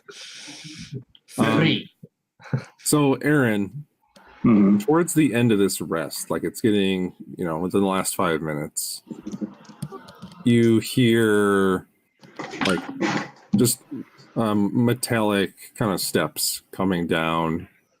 What do you assume? It sounds like it probably coming down the stairs. Okay. And then you hear just like a soft voice that says, "Keep moving." Oh, this isn't like in my head, is it? It's like I hear it. Oh no, you hear it. Yeah, it's not a Okay. hallucination or Alright. something. I feel like I'm at a point now where I need to make sure. Other people are hearing stuff in their heads. Why don't I get to... No. Why don't I hear demonic possession? Yeah. Right. I'll just kind of sit up and alert the others. I'll give a hand or talk to shut the fuck up for a second. As I assume you're just talking the complete ear off of this guard for no reason. So after I killed those 1,000 orcs,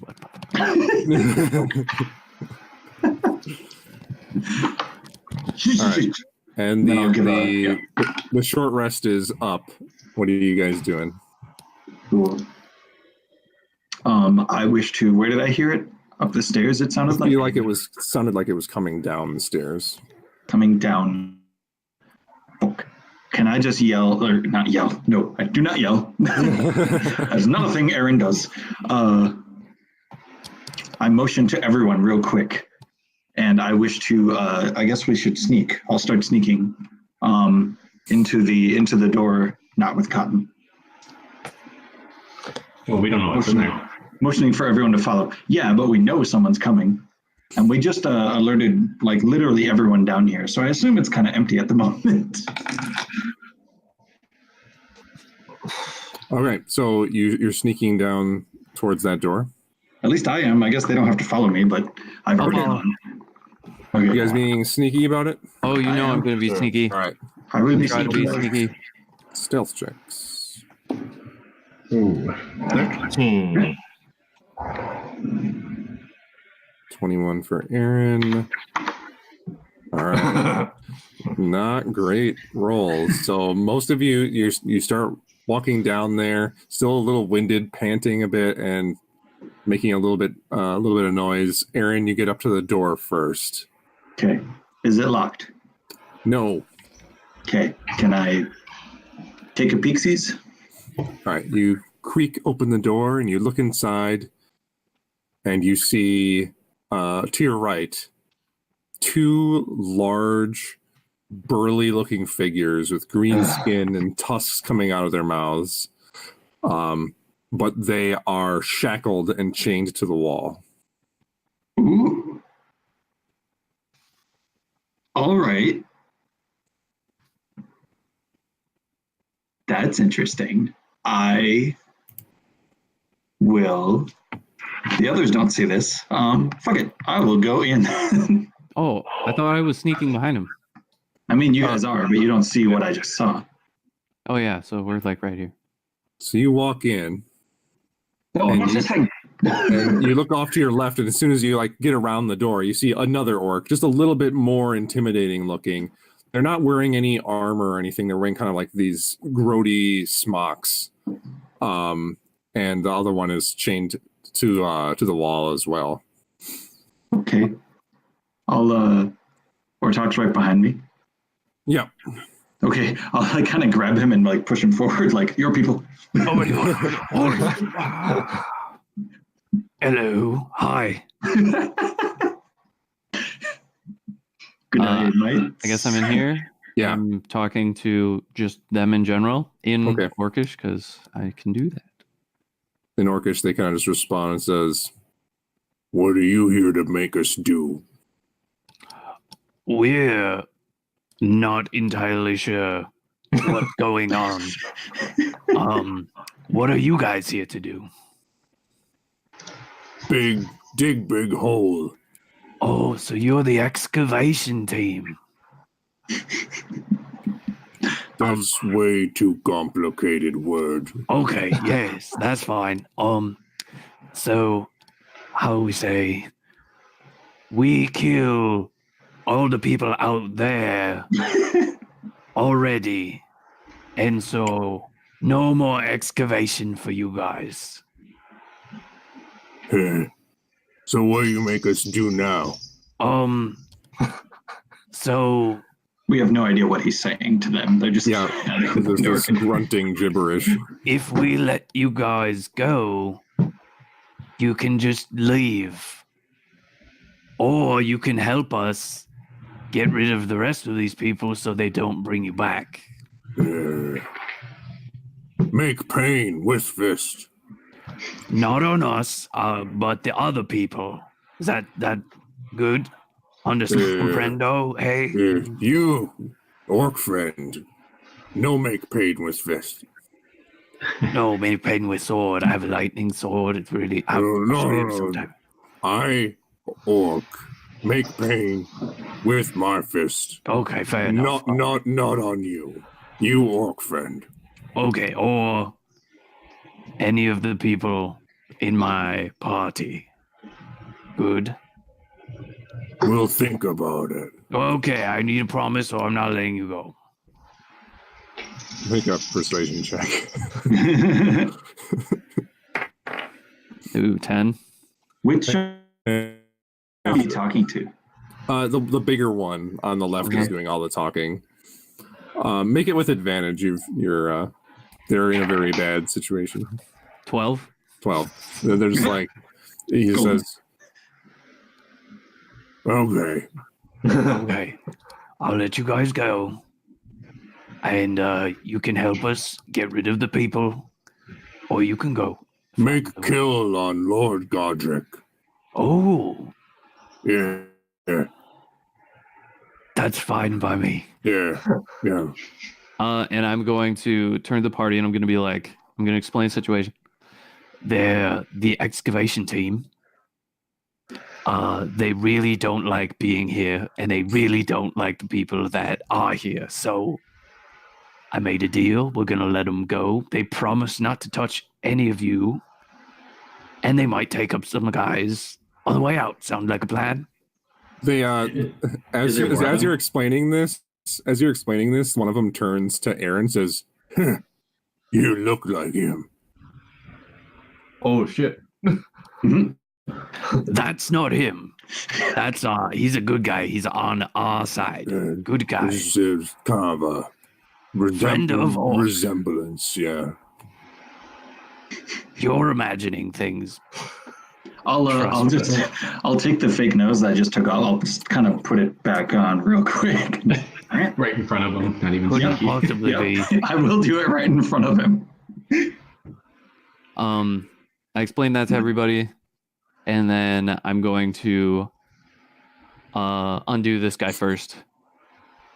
I Okay. will, in a show of good faith, I will undo the others.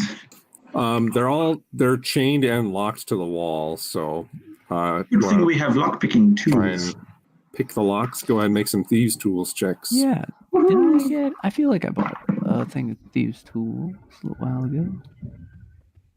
As you guys are working on this, you all hear some more solid footsteps coming down the stairs.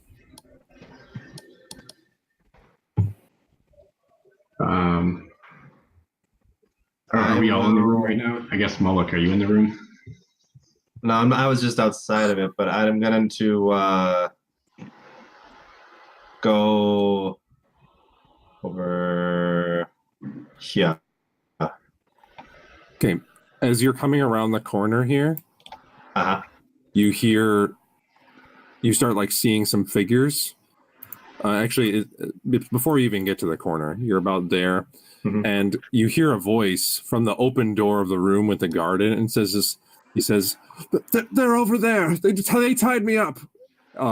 And coming out of that room, you see Yormund with his helmet off, most of his armor on his upper body off, and another dark elf with a blade at his throat. And he says, "All of you, come out peacefully and he will live." Yorman's the older brother. He's the younger brother. Oh, okay. And that... Yormund? Yormund is older than me. He's old, yeah. He's Yeah. the middle child. But this dark elf has a blade at his throat, and he has his hands up, sweating, and that is where we are going to leave it off for tonight. Woo! You are not going easy